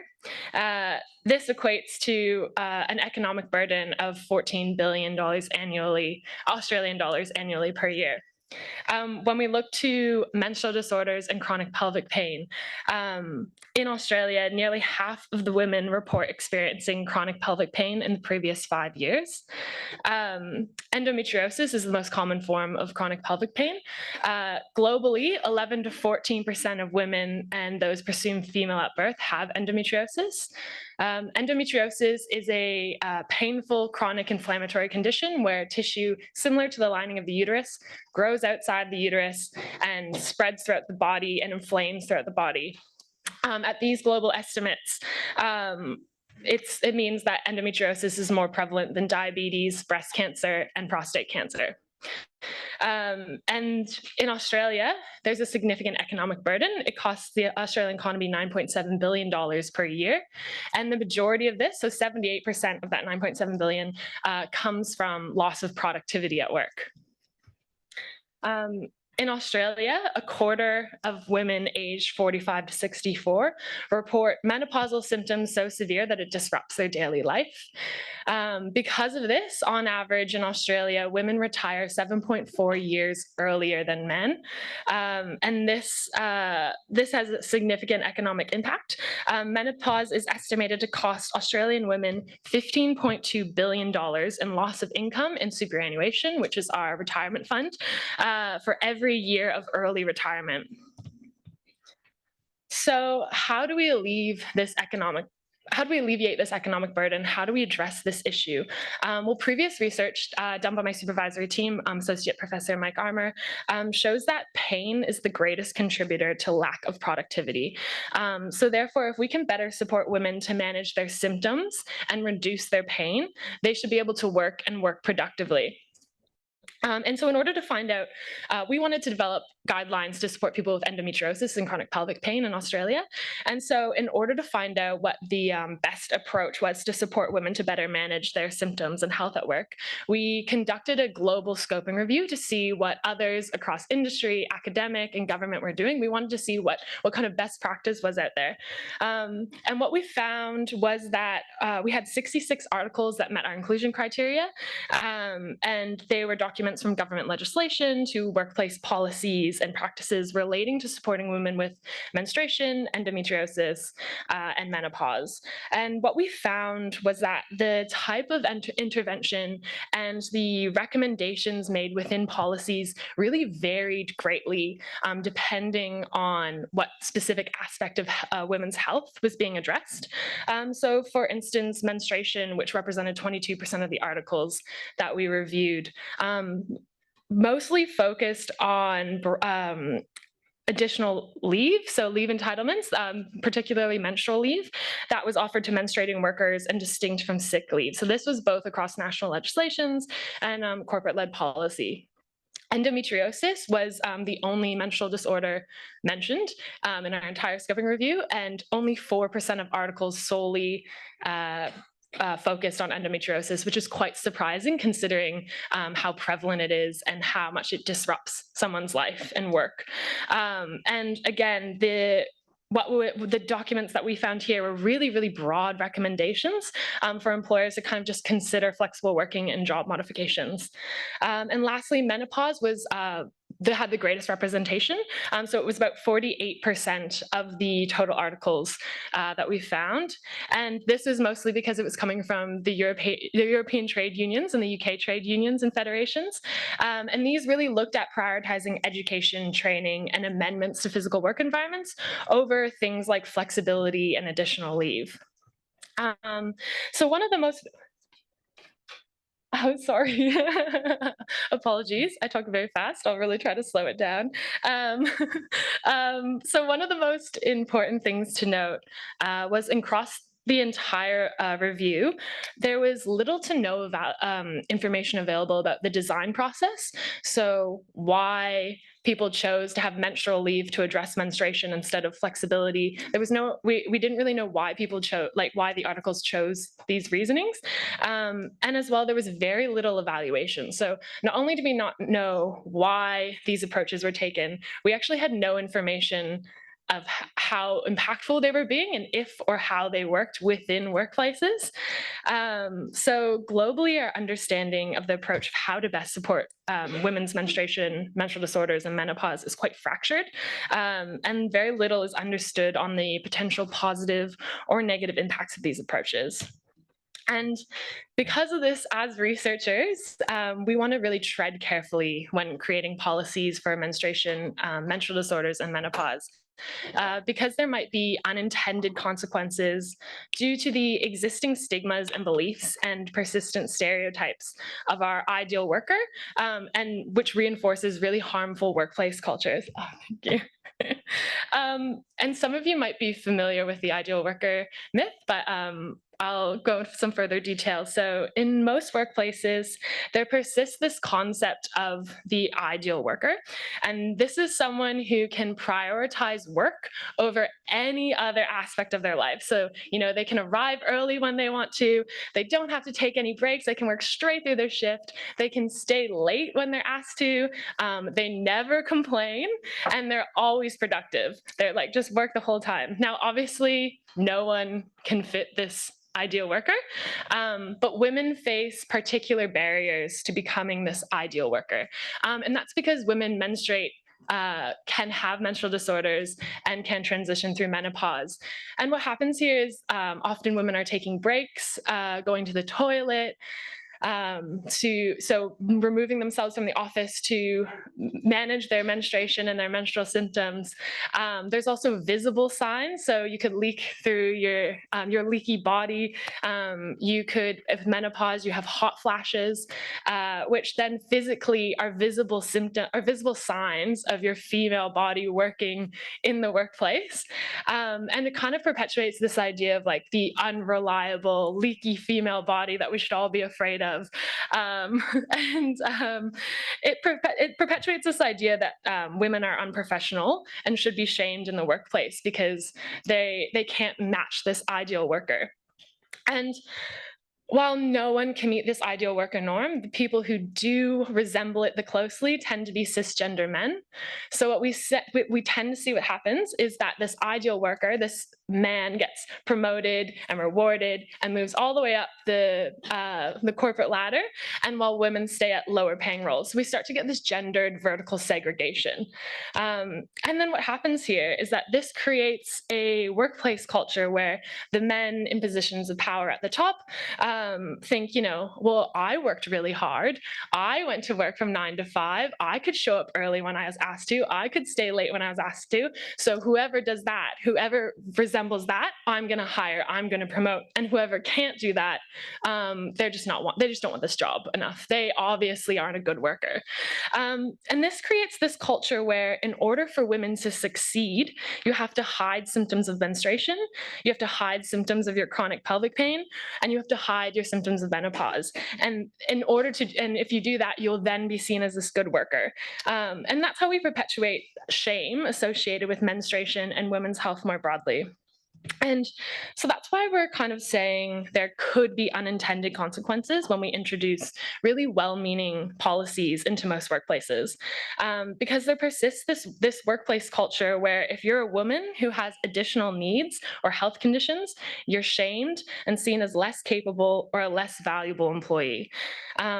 So we as academics are worried that if we introduce something like additional menstrual leave or additional workplace supports to accommodate menstrual symptoms or menopause into these like present day workplace cultures, it could lead to unintended consequences such as workplaces seeing female employees as more expensive, which could then mean that could lead to discriminatory hiring practices because, you know, it costs so much to hire women because they require additional leave, they require additional needs.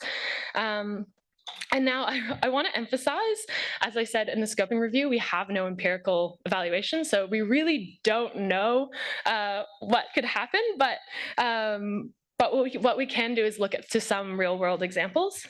So the first real-world example I wanted to present was around men's mental health services. So in Australia and most Western countries, there's been an increase in policy and funding towards increasing mental health services for men. And while that's an incredible initiative, recent research has come out that despite the services being there and existing, it's still taking men a really long time to access these services and often will go into crisis before accessing a service. So here we kind of want to emphasize that, just because something is there, is accessible, doesn't mean it's going to be used. And so what we're kind of seeing now, especially in Australia, is that these policies are being accompanied alongside campaigns to destigmatize men's mental health. So to break down that barrier so that they can access these support services. The second one I want to kind of talk to is, which we've spoken to yesterday as well, is Japan's menstrual leave policy. So Japan has had a menstrual leave policy in place since the 1940s. It was originally put in place as a way to protect women's reproductive bodies so that they can rest when they're menstruating, so that they can become healthy mothers. And this really perpetuates this idea that women's roles in societies are to be mothers. So when we look at the research out of the present day research, what we're finding out of Japan is that while there is menstrual leave policy that still exists in many of these workplaces, none of it's being used, especially around white-collar workers. The women aren't accessing the policy because if they do, they'll be seen as not taking their career seriously enough. They'll be seen as lazy or weak, and they'll be further discriminated against. So in both of these examples, both well-meaning policies, but just because something exists doesn't mean it's going to be used. And what we fear is that without appropriate initiatives to destigmatize menstruation, menstrual disorders, and menopause within workplaces, potentially us implementing a policy will just become tokenistic, as many women won't feel comfortable accessing supports for fear of discrimination. And this is similar to what we've kind of found with our research, working with women with endometriosis and their experiences in Australian workplaces. So we conducted a national survey with 389 Australians and then conducted several focus groups with a subset of that cohort from the surveys. And what we found was overwhelmingly, most women felt that if they wanted to get somewhere in their career, if they wanted to continue to work, that they just had to suck it up and push through. Otherwise, they would be discriminated against for accessing extra supports or having additional needs. So both of these are quotes from our focus group discussions. In the first one, it's an experience from a woman who tried to access her sick leave entitlement. So a sick leave policy that the workplace put in place for employees to access. She was fully entitled to access it, called in sick to work, and was basically discriminated against, told she's not reliable, and that she lost income from doing that. And the second one, it was a woman with endometriosis who had surgery to treat her endometriosis. Typically, the recovery period is between 4 and 6 weeks, but her work was pressuring her to come back to work early. And for her to look like a good worker, she did. She came back to work early, and on her first day, on the job, she burst an ovarian cyst. And I do want to acknowledge that, someone from the focus group kind of explained the pain of endometriosis very well. It feels like you have barbed wire wrapped around your internal organs and being squeezed. So that's the type of pain that these women are in when they're describing kind of going to work and pushing through and sucking up and pushing through. This quote demonstrates the extremes that some women are forced into in order to be able to work and support themselves. I just want to read it to you. I lost an ovary and other women had a hysterectomy. Because we need to keep our jobs, we need to keep working, we're losing vital organs. At the same time, we're satisfying more people than ourselves. If I don't get rid of my ovary or I don't have a hysterectomy, then how am I going to continue going to work? How am I going to continue paying the bills? Why do we have to put ourselves through that cost and pain, mentally and physically, to keep ourselves afloat? So this quote And our research shows that because most women don't feel like they can access the supports available to them, and that their symptoms continue to impact their work, they're actually forced to make a decision to get rid of organs so that they can continue to prioritize work over their own bodies, over their own health needs. They can act like this ideal worker, and they can then in return have a career and support themselves. So our research suggests that we really need to shift this responsibility from the individual to the workplace, and for workplaces to create and implement guidelines that includes both policy and education. And our findings suggest that workplace policies create positive benefits for both employees and employers. For instance, workplace policy can help with consistent access to supports.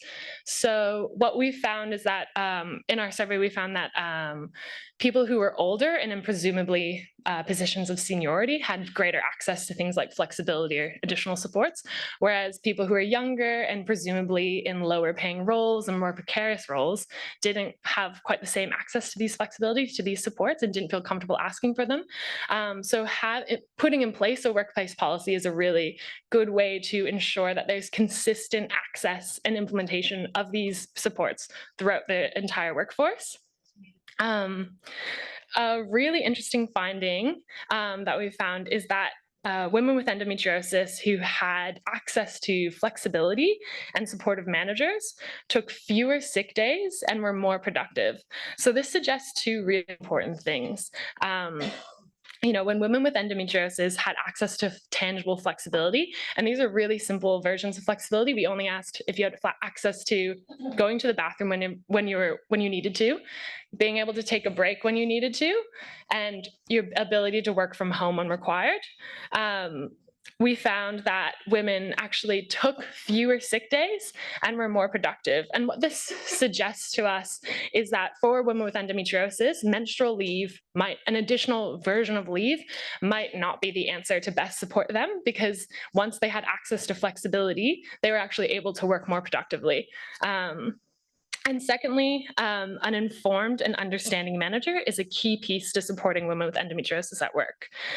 So if we deliver appropriate education and training that destigmatizes menstruation, that informs, this is how menstruation, menstrual disorders, menopause impacts someone at work, we can create understanding managers who then can change this workplace culture to be more understanding and allow women to have access to these supports without feeling like they're going to be discriminated against.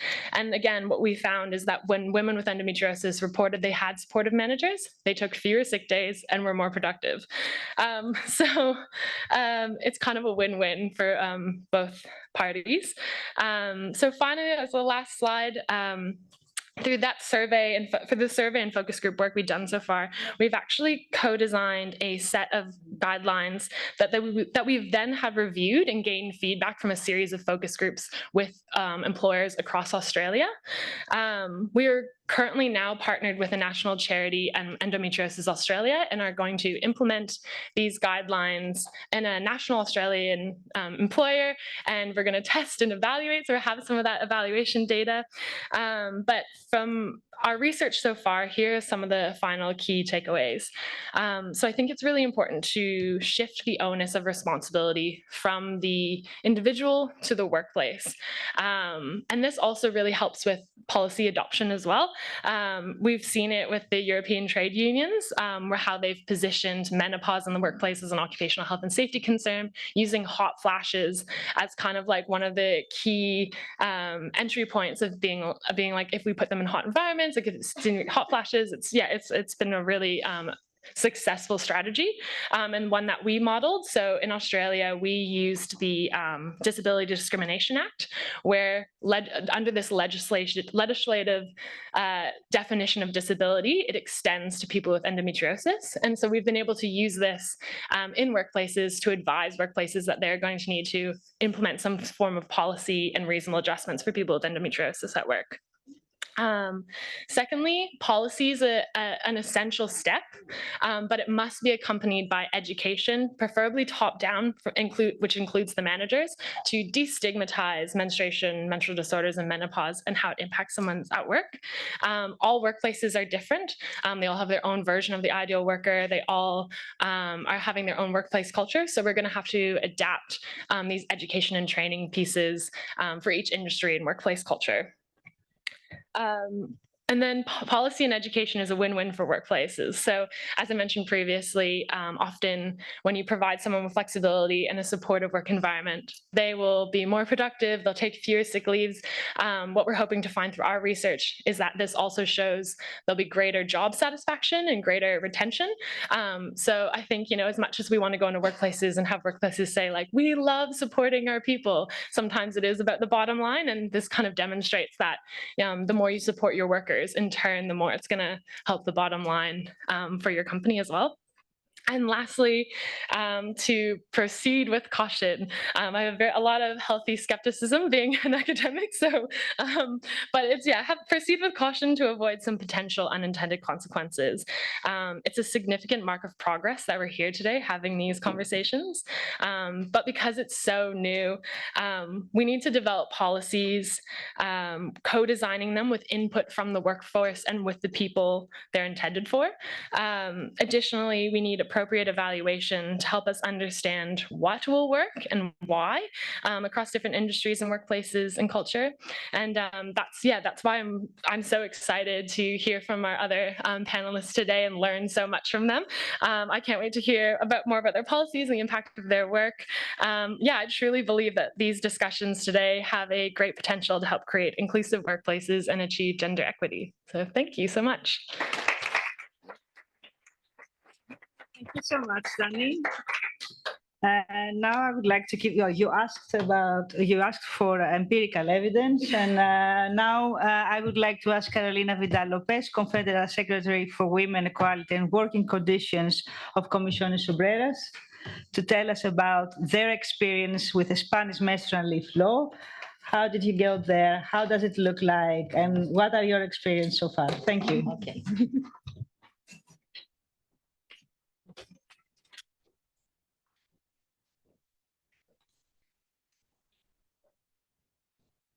Bueno, en primer lugar quería pedir disculpas que no he podido traer por problemas informáticos ninguna presentación, así es que espero ser suficientemente amena como para poder trasladarles a estas horas después de haber comido lo que queríamos contarles desde las comisiones obreras y desde España, dar las gracias por invitarnos a participar en esta jornada que está siendo tan productiva, y de verdad que doy las gracias. En España tuvimos un debate muy interesante tenemos un debate abierto muy interesante sobre la relación del feminismo con la defensa de los derechos no solo de las mujeres, sino también de los derechos humanos y de la democracia. Y cuando efectivamente el liberalismo se une al machismo, al final efectivamente se produce una visión donde solo se mira, como decía la compañera que ha intervenido anteriormente, la carga económica o la falta de productividad, y nos vulneralizan sin ser vulnerables, con el único propósito efectivamente de convertirnos, como decía la compañera anterior, en personas trabajadoras no perfectas por el hecho de que somos mujeres. Efectivamente, las mujeres sufrimos discriminaciones de manera estructural solo y exclusivamente por el hecho de ser mujeres. Y efectivamente, ante discriminaciones estructurales necesitamos cambios legislativos estructurales.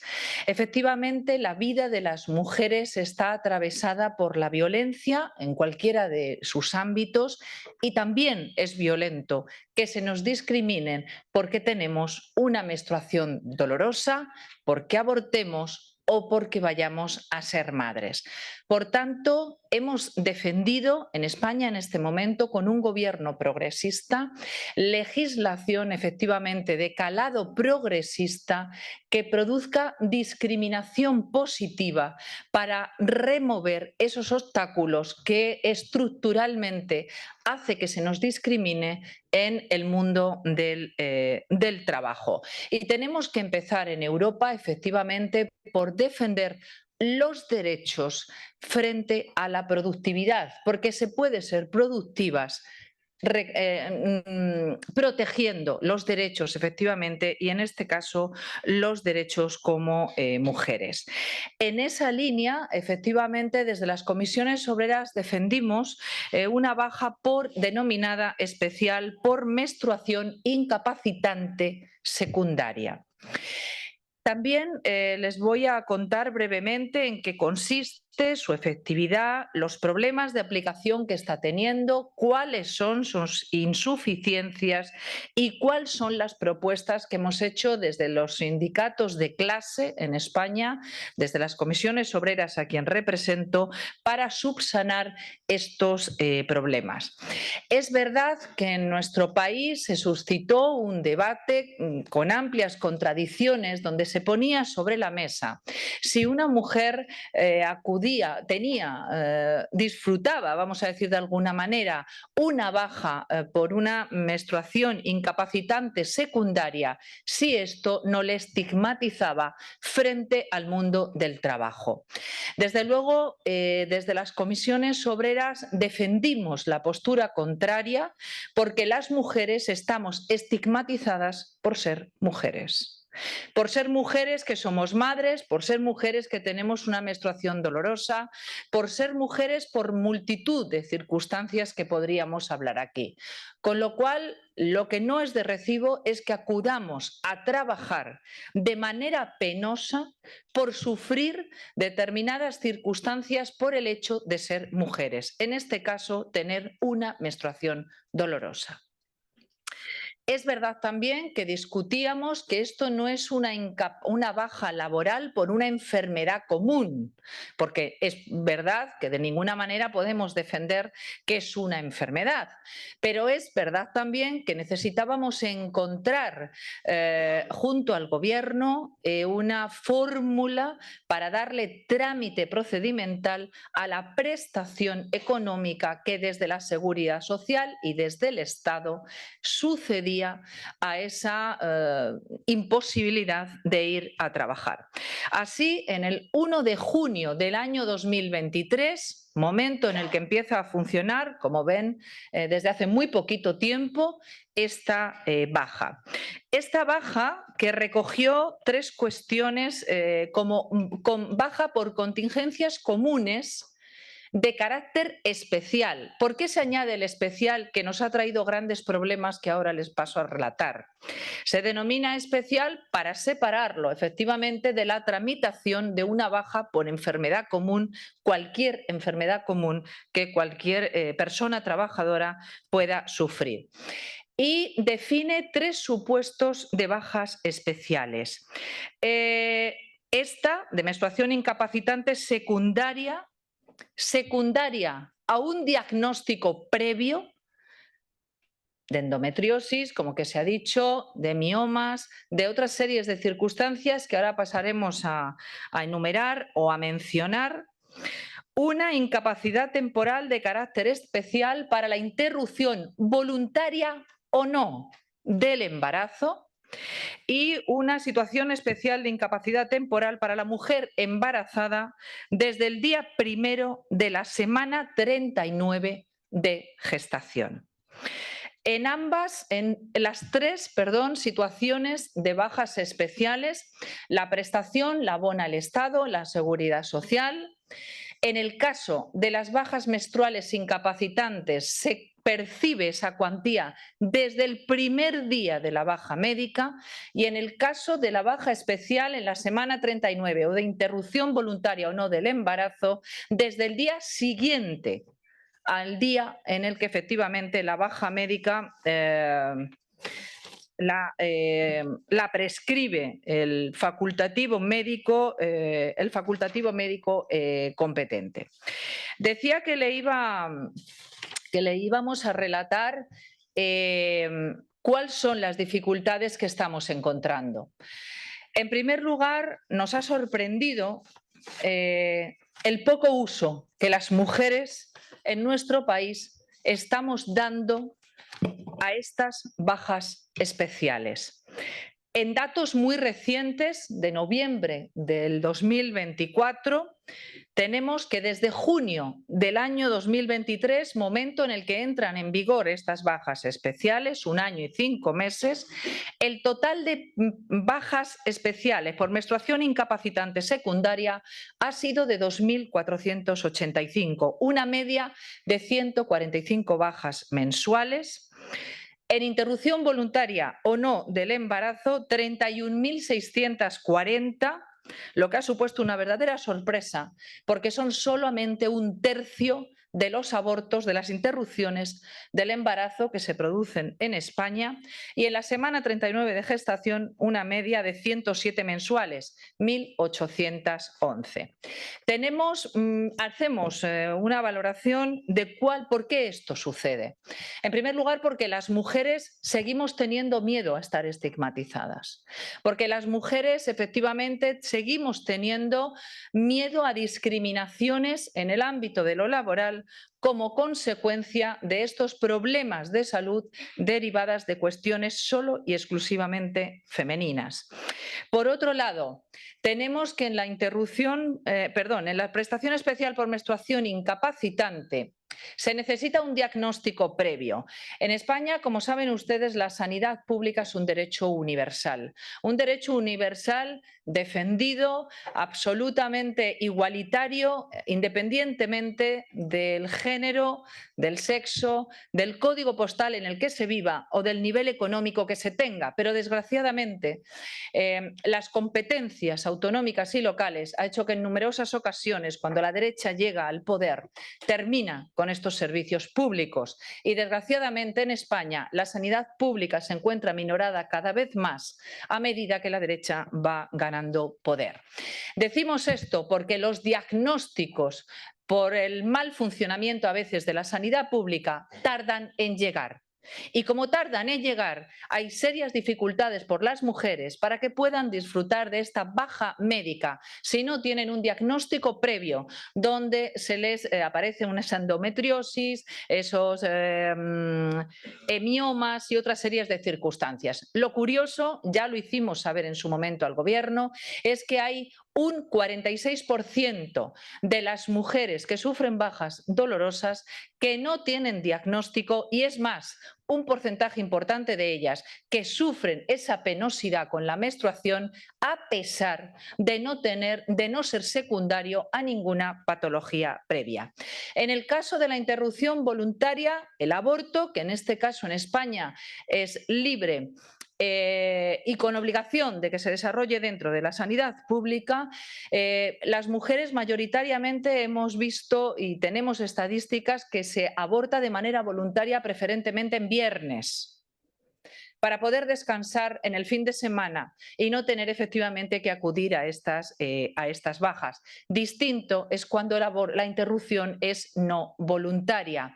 Pero además, aunque las mujeres tengan la necesidad en días de trabajo de no acudir a su centro de trabajo, prefieren acudir a una baja médica por contingencias comunes normalizada, aunque la prestación económica sea menor y sea de menos días, solo y exclusivamente por no sufrir o tener la posibilidad de sufrir la discriminación y la estigma que todavía la interrupción voluntaria del embarazo supone. Tenemos otro problema que nos hemos encontrado a medida que estas bajas se han ido tramitando, que estamos en vías de poner solución junto al Gobierno, aunque ya lo anunciamos cuando salió la ley, y es la siguiente, que espero saber explicárselo.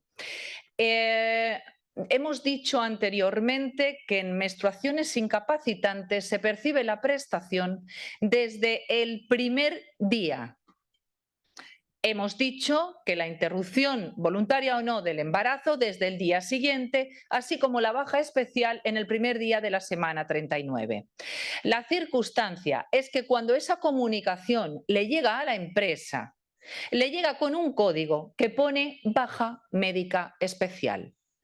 Con lo cual, la empresa ya conoce, aunque son datos absolutamente personales, que se tiene y se está disfrutando de una baja especial, lo cual sería alguna, si me permiten la expresión, patada a nuestra ley de protección de datos.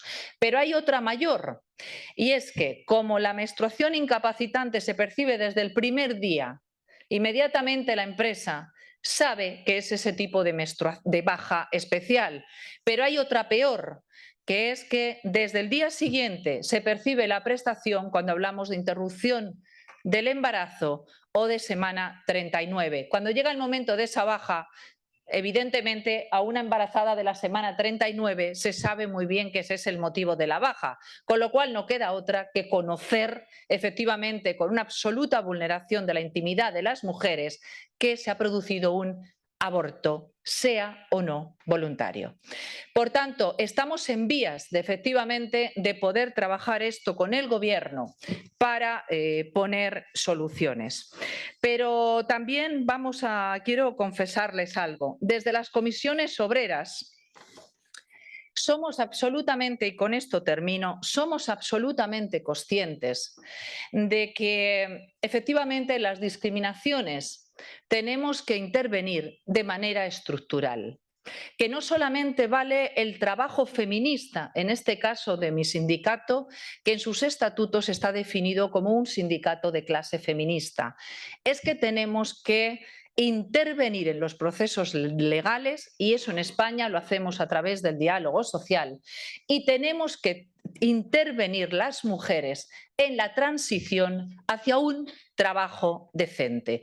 Las mujeres queremos poder elegir, tengamos menstruaciones dolorosas o no, seamos madres o no seamos madres, queramos o no queramos abortar, pero para ser libres y poder elegir, desde luego tenemos que luchar contra las discriminaciones que sufrimos, y eso solo podemos hacerlo si somos iguales. Y para ser iguales necesitamos que se intervenga desde la administración pública y desde los estados, y eso tenemos que hacerlo interviniendo en legislaciones que intercedan, que interrumpen y que penen, si se llega el caso, a través de la inspección y a través de los juzgados, las discriminaciones dentro de las empresas que, formuladas por los empresarios o no, formuladas por compañeros o no, tengan y corran el riesgo de ser penados efectivamente por haber protegido esas discriminaciones.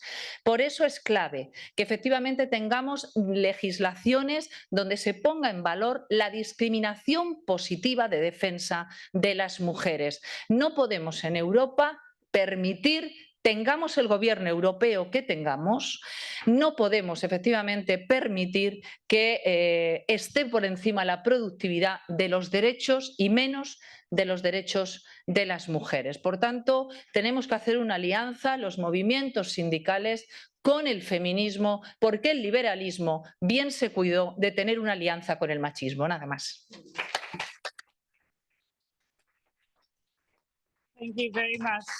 Thank you very much, Carolina. And without further delay, I pass the floor to Mehak Dugal. She's a campaigns officer with Forza Trade Union, which is the largest public sector union in Ireland, including public and civil services, state agencies, community health services, and a range of commercial and private sector employments. And Mehak is also the founder of Forza's Stop the Stigma campaign. She's going to talk about it now. Thank you. Good afternoon, everyone. It's a pleasure to be here today to talk about something that is both incredibly important, but also unfortunately quite overlooked in the realm of occupational health and safety, and that's gender, particularly in the context of menstruation and menopause. Today, I want to talk about how we at Forza Trade Union in Ireland believe why integrating gender into occupational health and safety is not just the right thing to do, but it's also the smart thing to do for all workers, regardless of their gender. and also talk about what we've been doing with our campaign, Stop the Stigma. I just have to say before I start, it's also really encouraging that we're here to discuss and promote the way gender influences how workers experience different hazards, stress, and their health outcomes at work. And if we want a truly productive workforce, we need to start addressing the barriers that are silently affecting so many workers, especially women.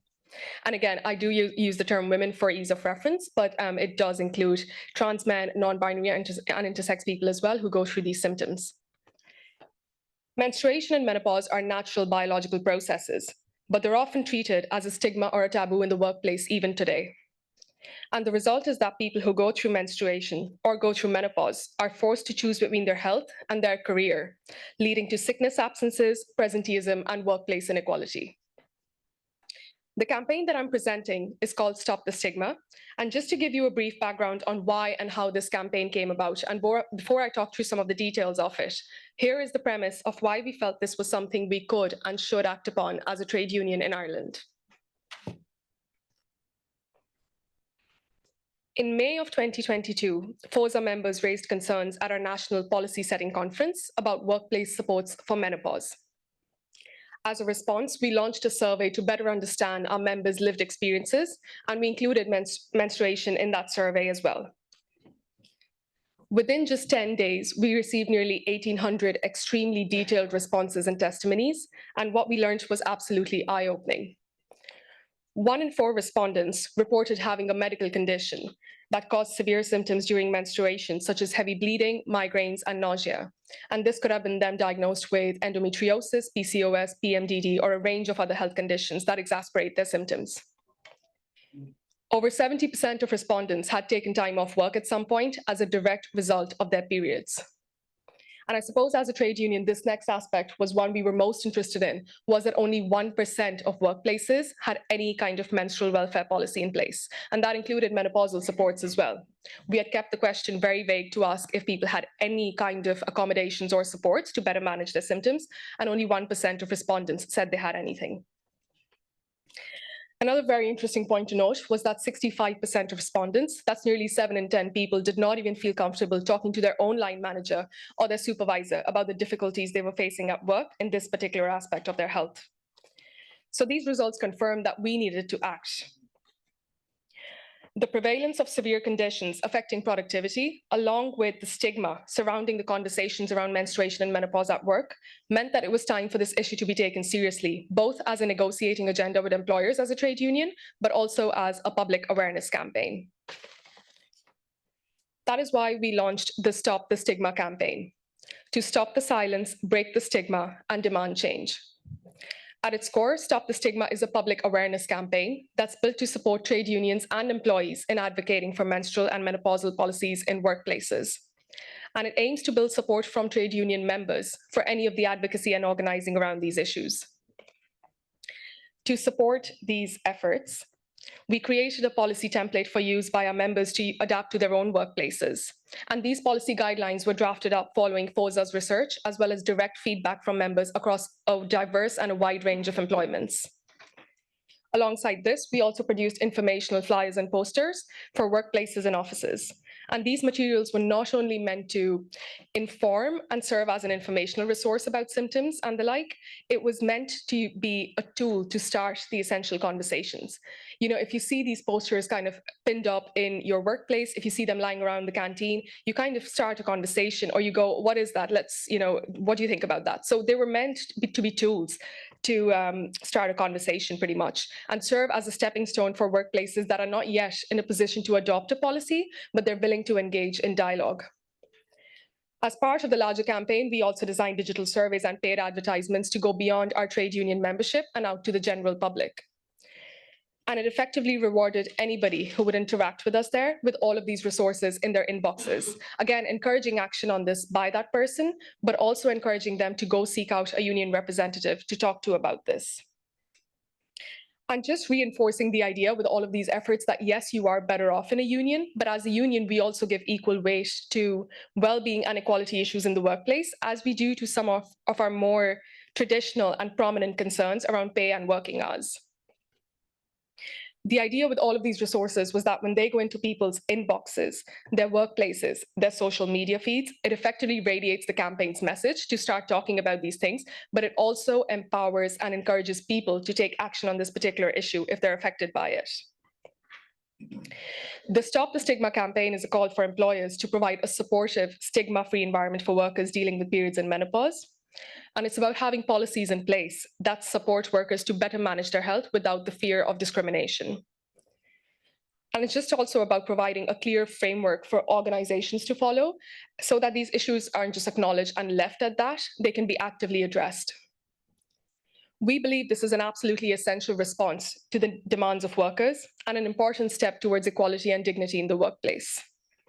We further believe this represents a very low-cost opportunity for employers as they compete to recruit and retain talent in a challenging labor market.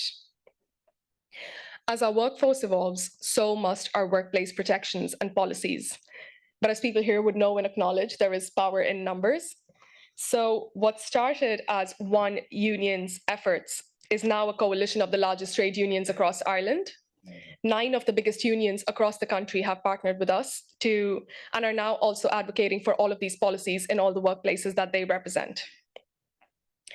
Our first partner was the Financial Services Union, which represents members across all of the major banks in Ireland. They have already secured free sanitary products for their members in the banks, as well as 10 days of paid menopause leave. And they're now trying to do the same on the issue of menstrual health. The Irish Nurses and Midwives Organisation joined us shortly after as our second coalition partner, and they have a predominantly female workforce, so they recognized the significant retention issues faced with often highly experienced staff leaving the workforce at the peak of their career due to poorly managed menopausal health at work.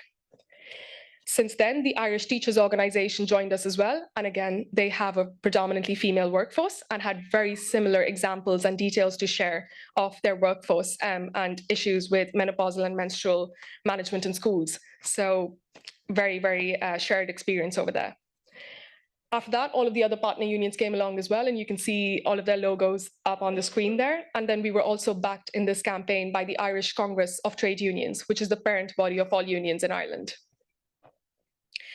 Together, we're not just fighting for policies, we're fighting for dignity in the workplace. And this is about making workplaces fair and supportive for everyone, ensuring that no one has to choose between their health and their job. You can't conveniently leave your periods or your menopause at home. They do follow you into the workplace. So we need to start treating this as a workplace issue. Last year, we also met with the Equality Minister of Ireland, Roderick O'Gorman, and his department to share our campaign, share our survey, and what our demands were for workplace changes. His department has since committed to commission research that is going to inform government policy and create official guidance for employers to better support their employees managing these symptoms. This campaign's integration into occupational health and safety legislation was also absolutely key in progressing the issue. In terms of our own legislative efforts to progress this, we've already begun lobbying for amendments to the Safety, Health and Welfare at Work Act in Ireland and the Employment Equality Act to better protect employees who experience period or menopause-related symptoms. We also successfully campaigned for free access to hormone replacement therapy, which we won in budget of 2025. And that example was that victory, I suppose, was just one example of how our collective action could really drive meaningful change on such an important issue. So all our efforts are really about securing supports and the type of change now that these protections are not just a nice to have perk that's offered by employers. It becomes a legal obligation on all of them to keep workers in the job market and also benefit employers in the long run. The Health, Safety and Welfare at Work Act already places a duty of care on employers to ensure the health and safety of their employees. And we are very clear that menstrual and menopausal health should fall under that duty. We need to see a change in how workplaces are designed to accommodate these biological processes to support the well-being of all workers. Because menstruation and menopause impact such a significant portion of our workforce, but the reality is that these issues are often sidelined in traditional OSH frameworks. Another point that we have consistently stressed as part of this campaign is that any supports that are brought in are only as effective as a person's ability to avail of them without the threat of victimization or any detriment in the workplace. And we in Ireland believe that explicitly mandating protections for these policies through the occupational health and equality legislations would ensure that promises of workplace safety and equality are fully delivered. So in conclusion, I just want to reinforce that this change is absolutely union-led, at least in the Irish context. It's not about employers or governments taking credit. It's about unions and the research organizations that are advocating for workers' rights and are also driving the systemic change that is going to benefit hundreds of thousands of workers. We have been and are going to continue to call on employers to integrate these policies into their workplaces to ensure that workplaces are safe, supportive, and inclusive for all employees, regardless of their gender or biological processes. The workplace of tomorrow needs to start reflecting the needs of today's diverse workforce. And we at Forza are very vocal that by implementing these policies and also explicitly embedding these protections within the existing legislations, Ireland can take a crucial step forward in creating healthier and inclusive workspaces, and hopefully join our Spanish colleagues in the incredible progress that they've made as well. Our efforts are about creating workplaces where women can thrive and not just survive. And together we can ensure that no one has to suffer in silence at work, no one has to hide their health struggles, and no one has to choose between their health and their career because they're not inseparable. So through this campaign, we're trying our best to stop the stigma and create a safer and a more inclusive world of work for everyone. Thank you. Thank you very much, Mehak. And now we have an employer amongst us, I could say.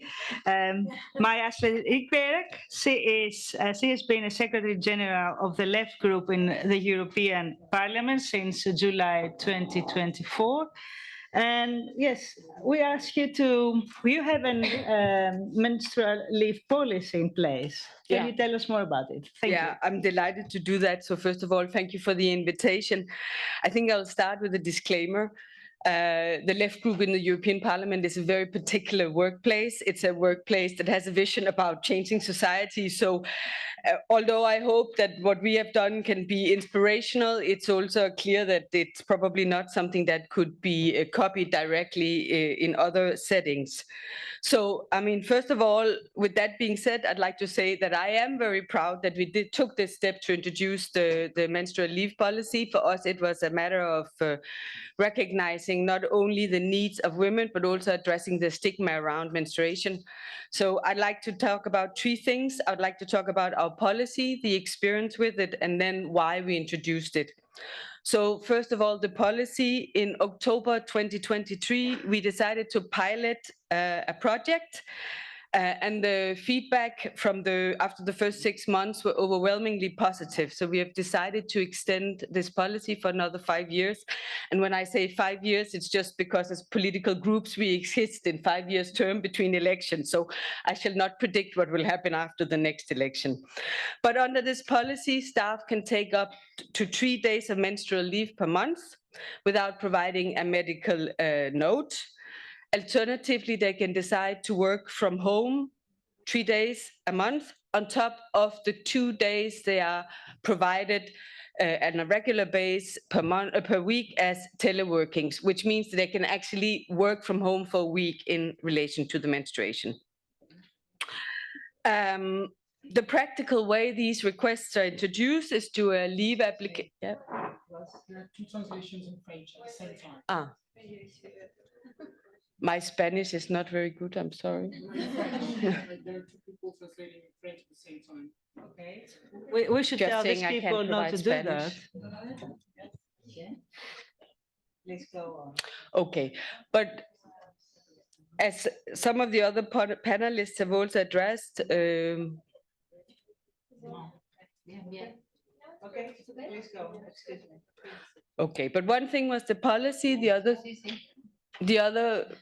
other important point was how do you introduce the request in a way that ensures that no women, and when I talk about women, I talk about biological women,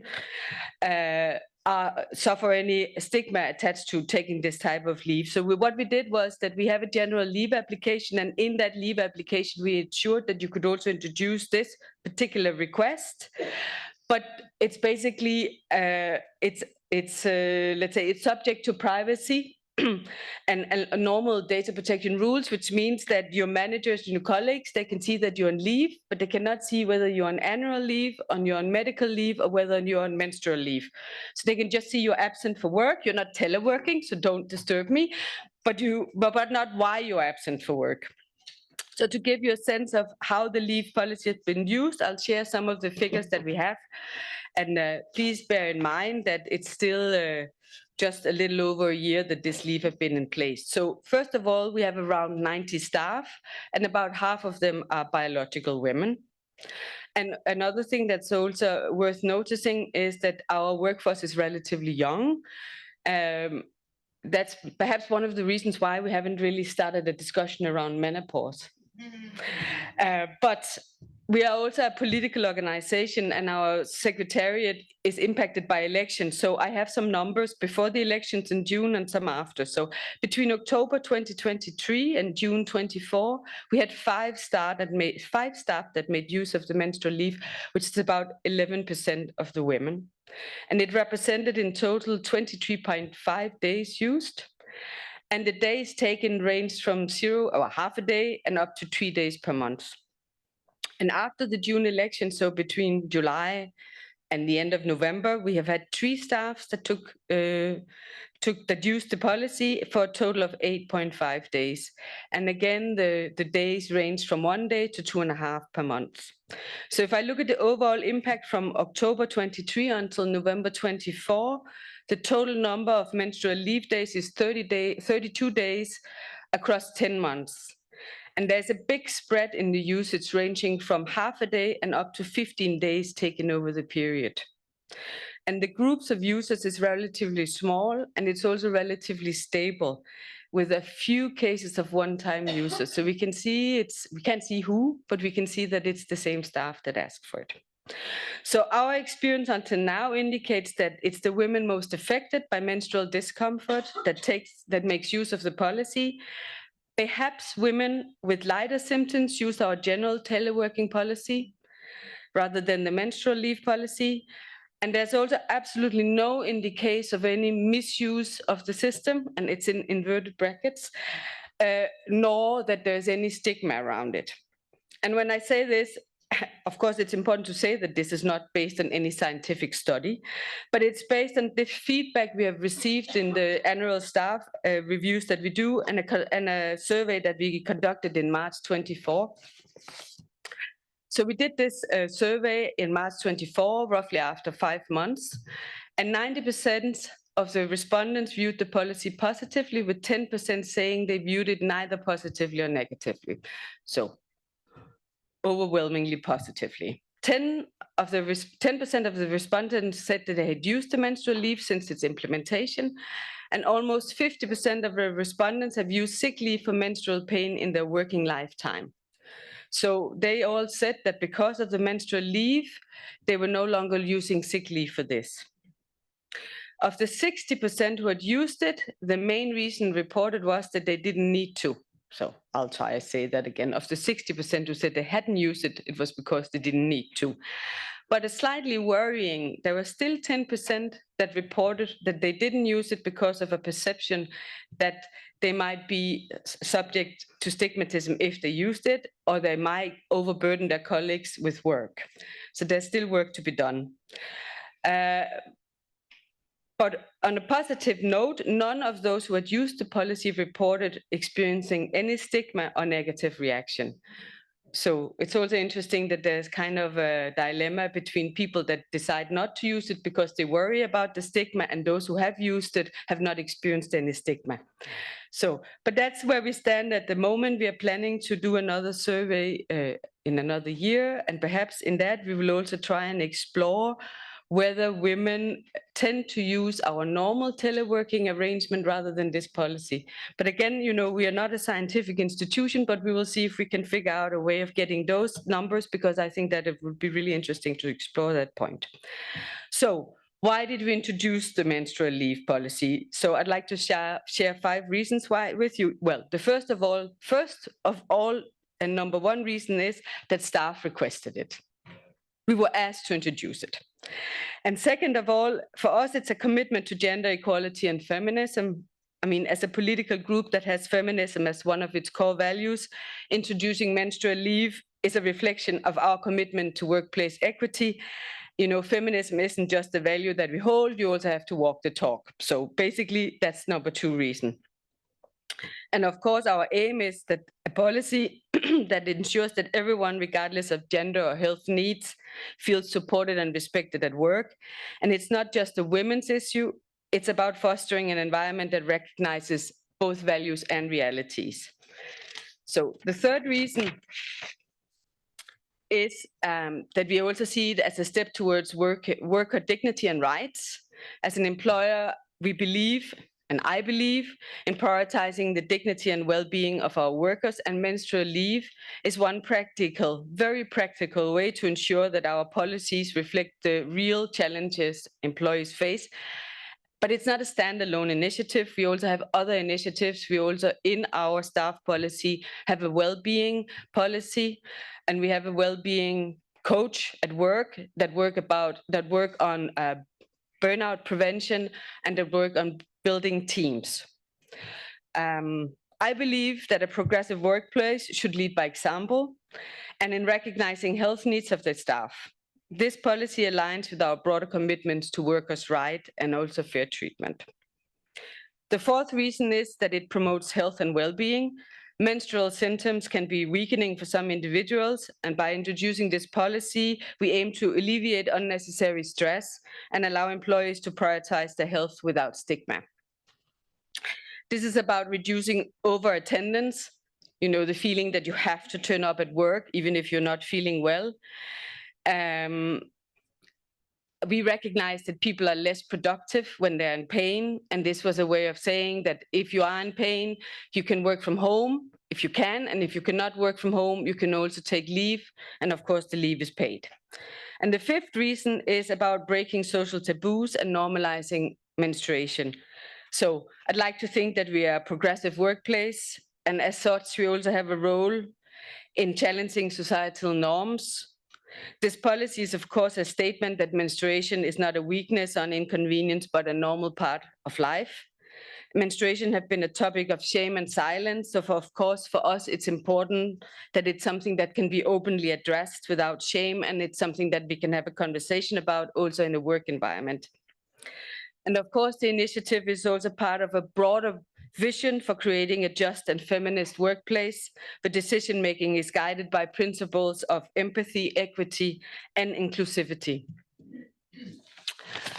So, sorry, and water. So as an employer, I hope this spark, of course, a wider conversation about gender-sensitive policies and the need to address health-related workplace disparities. Well, so the last thing I would like to talk about, though, is that, you know, was it a controversial decision to introduce it? So, no, it wasn't a controversial decision for us, but we did in the management team discuss it, and we considered both the pros and the cons. So while we thought the benefits were obvious, the staff requested it. As I said, that was really reason number one. For us, it was also a practical step we could take to address a need, and quite frankly, a gap in policy that relates to the general inequality women experience in access to adequate healthcare. And thirdly, you know, it was obvious that we could help break taboos and change societal norms. But the concerns were also quite obvious. I mean, the potential stigma and discrimination, reinforcing of gender stereotypes, workplace inequality. I mean, perhaps our male colleagues would perceive that it was unfair that the female colleagues were provided extra leave days.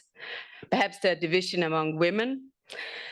Perhaps the career prospects for women would be impacted. And also, finally, we are a culturally diverse workplace, and we know that there are different perceptions of menstruation across cultures. So, of course, these were all concerns that we discussed and reflected on. And to be frank, I also had doubts myself. I mean, I come from a tradition of feminism where we like to talk about equality as something that's not attached to the biological gender. So for me, it was also really challenging to have this discussion.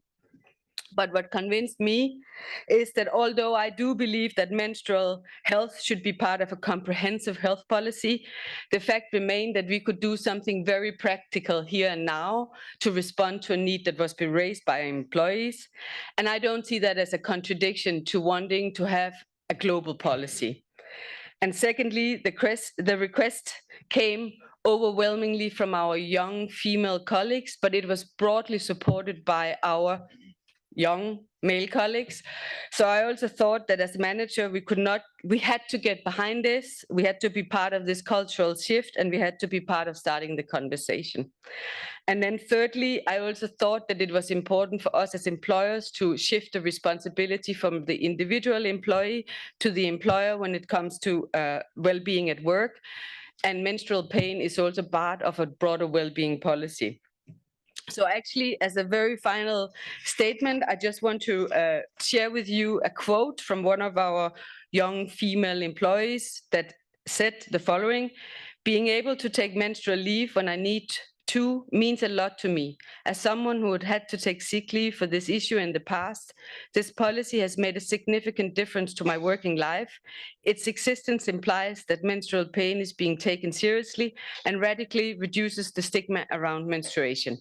So of course, that's exactly the hope, and we will see how it develops. But for now, we are very content that we've done it. Thank you very much.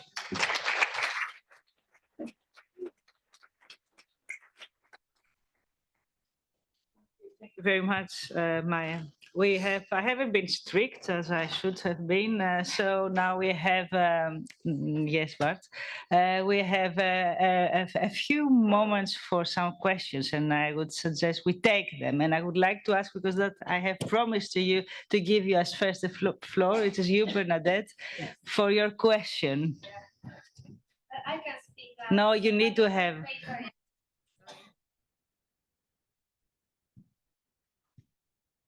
Thank you. I hope everyone can hear me. So yes, my name is Bernadette Solymosi Szekeres. Is it off? Yeah, sorry. It's okay. Are you able to hear me? Yes. Okay, sorry then. So again, my name is Bernadette Solymosi Szekeres, and I'm from Hungary. I'm an assistant professor at the University of Miskolc, and I'm a labor law and social law researcher and academic field, etc. But I work with trade unions as well, so I try to focus on every issue. And I'm currently writing a book about menstrual leave from the legal perspective, which even if you are not from the legal side, you know it's not easy to comprehend this question from the legal perspective. And I have so many in my mind, but unlikely like a legal professionist, I try to grasp it in few sentences. I researched this in a systematical way. And you all mentioned earlier that menstrual leave is great if it's done correctly. It's an important sentence. What I found when I researched the international examples and the literature, legal literature regarding this, that there is no direction how to start this, to build it up. Even if we think of the employer, even if we think of trade union, and maybe if we think of the legislator. And me as a Hungarian person, I see that we don't have very powerful trade unions. The employers are not that progressive. So the only one left to take steps is the government, or at least the legislator. It's a better word for this issue, maybe. Sorry for that. And you asked that we have not much result or research result on how impactful it is. I agree. This is why I'm conducting a research myself in Hungarian employers. There are not much who has a policy, or a better word for policy, regulation, because every policy is a regulation if at the end of the day. So a regulation for menstrual leave is, and for example, the BKK, which is the Budapest communal traffic company, the biggest, a very big one, or public transport, sorry, this is the word.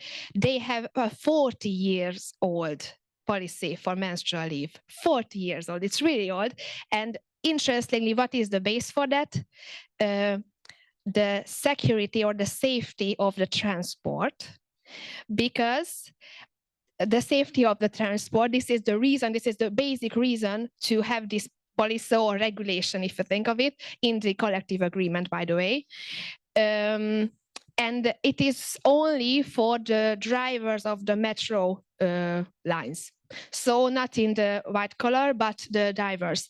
And it is very important when we think of the goal audience of the menstrual leave, how to regulate it. Because, for example, Hungary, which is a country for factories, not for white collar workers mainly, they are not really, it's not a help for them on the lines to have flexibility, because they can go away from a line that goes constantly on and on. They have to be there.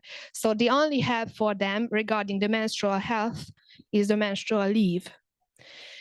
And I now try to focus shortly to leave anyone else time as well, that disability is a great idea, or could be, but it's first of all stigmatizing, and second of all, which is the biggest gap in the Spanish regulation in my mind, that is only connected to secondary dysmenorrhea, because primary dysmenorrhea means that you have no other conditions beside MRS, menstrual-related symptoms.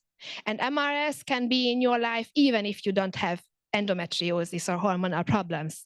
I'm also, since my second child, I have heavy bleeding, and it's really complicated to manage this load, menstrual load in some literature it's called. It's a really interesting concept. So the disability is not always the best solution to base regulation on it.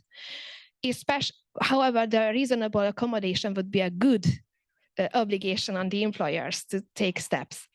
And lastly, my question is to you regarding your research or experiences, on which I also discuss it with myself, mostly because no one else researches this topic in my country or in Central Eastern Europe, that what is the best framework for a menstrual leave?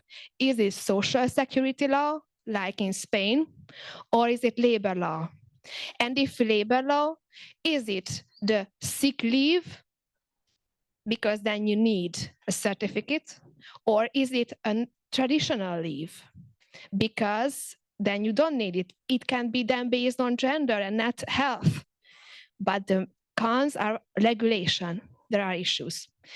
And sorry for all these sentences, but I really deeply in this topic, and thank you for the possibility. Thank you for your question. I will give the floor to Mahak. Thanks for that. Yeah, no, these are all questions that we ourselves, when we were drafting this campaign, were wrestling with, because there is no information out there. You start from scratch and you're making it up as you go along, because there's no one answer and there's no one policy that fits every workplace. So on the issue of menstrual leave, I will say it's so important. And the reason, well, this is my personal opinion anyway, but the reason it's failed in Japan, and I think it was South Korea that introduced this as well in the past, the reason it failed was because it was done in isolation. It wasn't accompanied with any educational measures. It wasn't accompanied with awareness, and it wasn't accompanied with any reasoning as to why some people have symptoms so severe that requires and warrants a leave like this. So that's why I'm a big fan of the Spanish example, because they introduced it while the conversation and the broader issue around women's reproductive health was ongoing. So it was campaigns around, sorry, what was that? No, no, no. Yeah, it was campaigns about, I've lost my train of thought now. Yes, What was I just saying? Campaign that was like a company. Yes, yes. They were talking about women's reproductive health on a broader basis at the same time. And there was also conversations about changing the educational material in schools to have better training and better education on menopause, periods, and pregnancies. So it was part of this larger movement in Spain. And I think that's the reason why it worked so well over there, is because it was timely and it was done in a way where it addresses every single aspect of the issue rather than a once-off measure, because that's just going to not only fix the issue, it's going to make it worse, like we've seen, the negative association. And the second thing I will say, the framing of menstrual leave is done very wrong in the past. So I'm not sure why it's framed in a way that it only impacts women. When we look at the productivity lost, and when we look at colleagues having to take on the work that women are turning up but not being able to do, it impacts the team, it impacts the organization, and it impacts your male allies as well, who should be fans of this campaign and these leaves, because it's going to help them in the longer run. So yes, don't underestimate the value of male allyship. It is very integral to this campaign. But I think we need to start framing this, and this is just my campaigning hat on, but I'd love to hear from the researchers as well. We need to start framing this as equal to parental leave, any kind of other leave that we have in all of the countries, because it's no different to that. The same way trade unions fight for these welfare policies and leaves, it's because everybody has access to it. It's like sick leave. Everyone has access to it, but only those that need it take it. So if your symptoms are so severe that you need it, great, you can make use of it. And if you're flying through your periods and your menopause, you don't need to make use of it. So like any welfare leaves and policies that are brought in, it's only for those that are the most impacted. So we need to start framing it very equal to all other leaves that exist, because it's no different. And on the final point of the laws and who should pick up the tab for it, again, I'm a big fan of the Spanish model, because it's the government that picks up the tab for this and not individual employers. And just from studying up on it while drafting our own campaign, we found that this reason didn't deter any of the smaller employers from even introducing this or making this option available. Because if you ask the employers to pay for this, you are literally locking out the small businesses, teams of 5 people, 10 people. They're not going to be in a position to afford this, and it's not even on their list of priorities. So that I personally am a big fan of making it a national government-led model. Then in social security, yes. So it's not labor law then, but no, social security. Yeah. That would just be my input. Can I add one?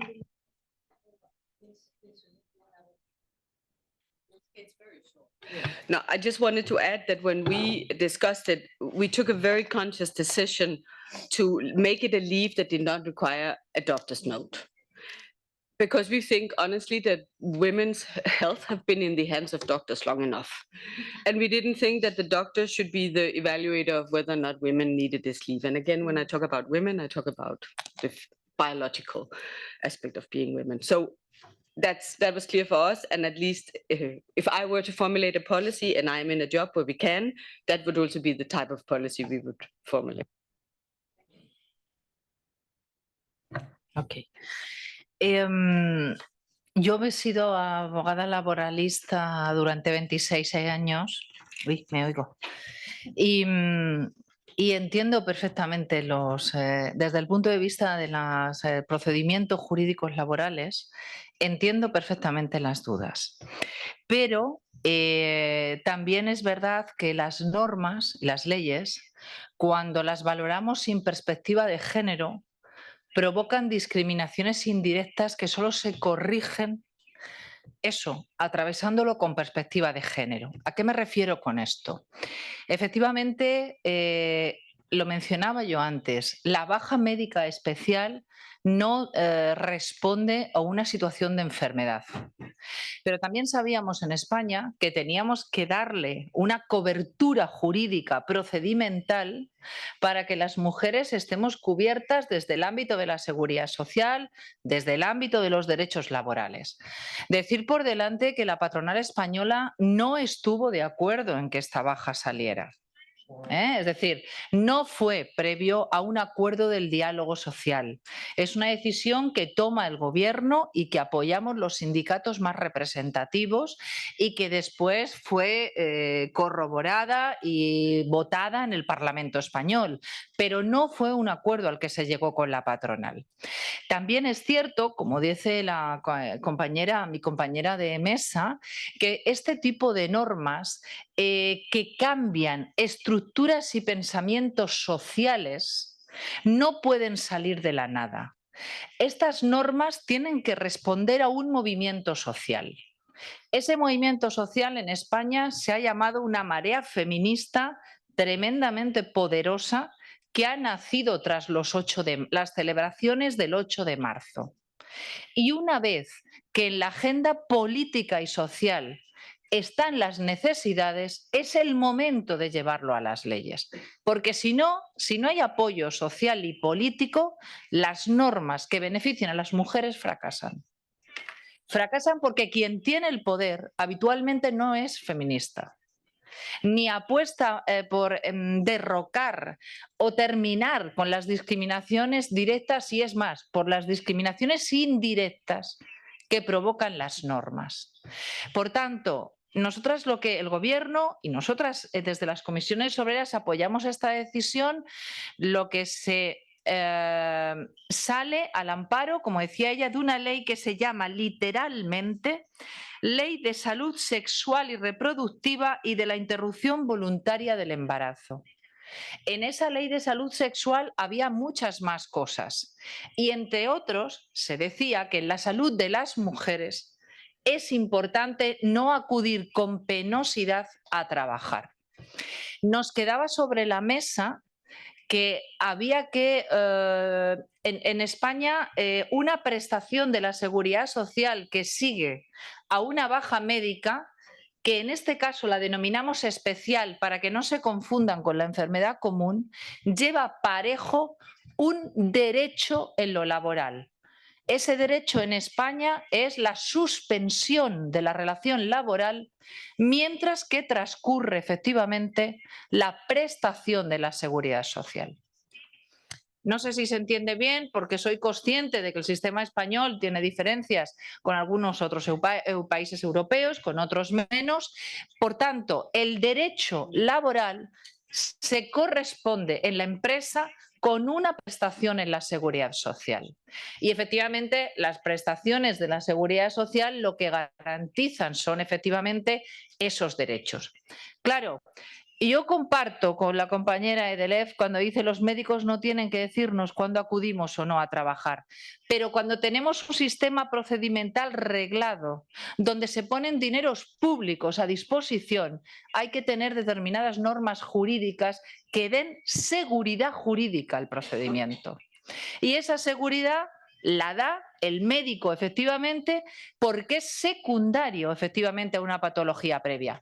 Desde el feminismo reivindicamos mucho y yo lo he puesto de manifiesto que hay mujeres que tienen efectivamente penosidad para acudir a trabajar aún no teniendo un diagnóstico por una enfermedad previa.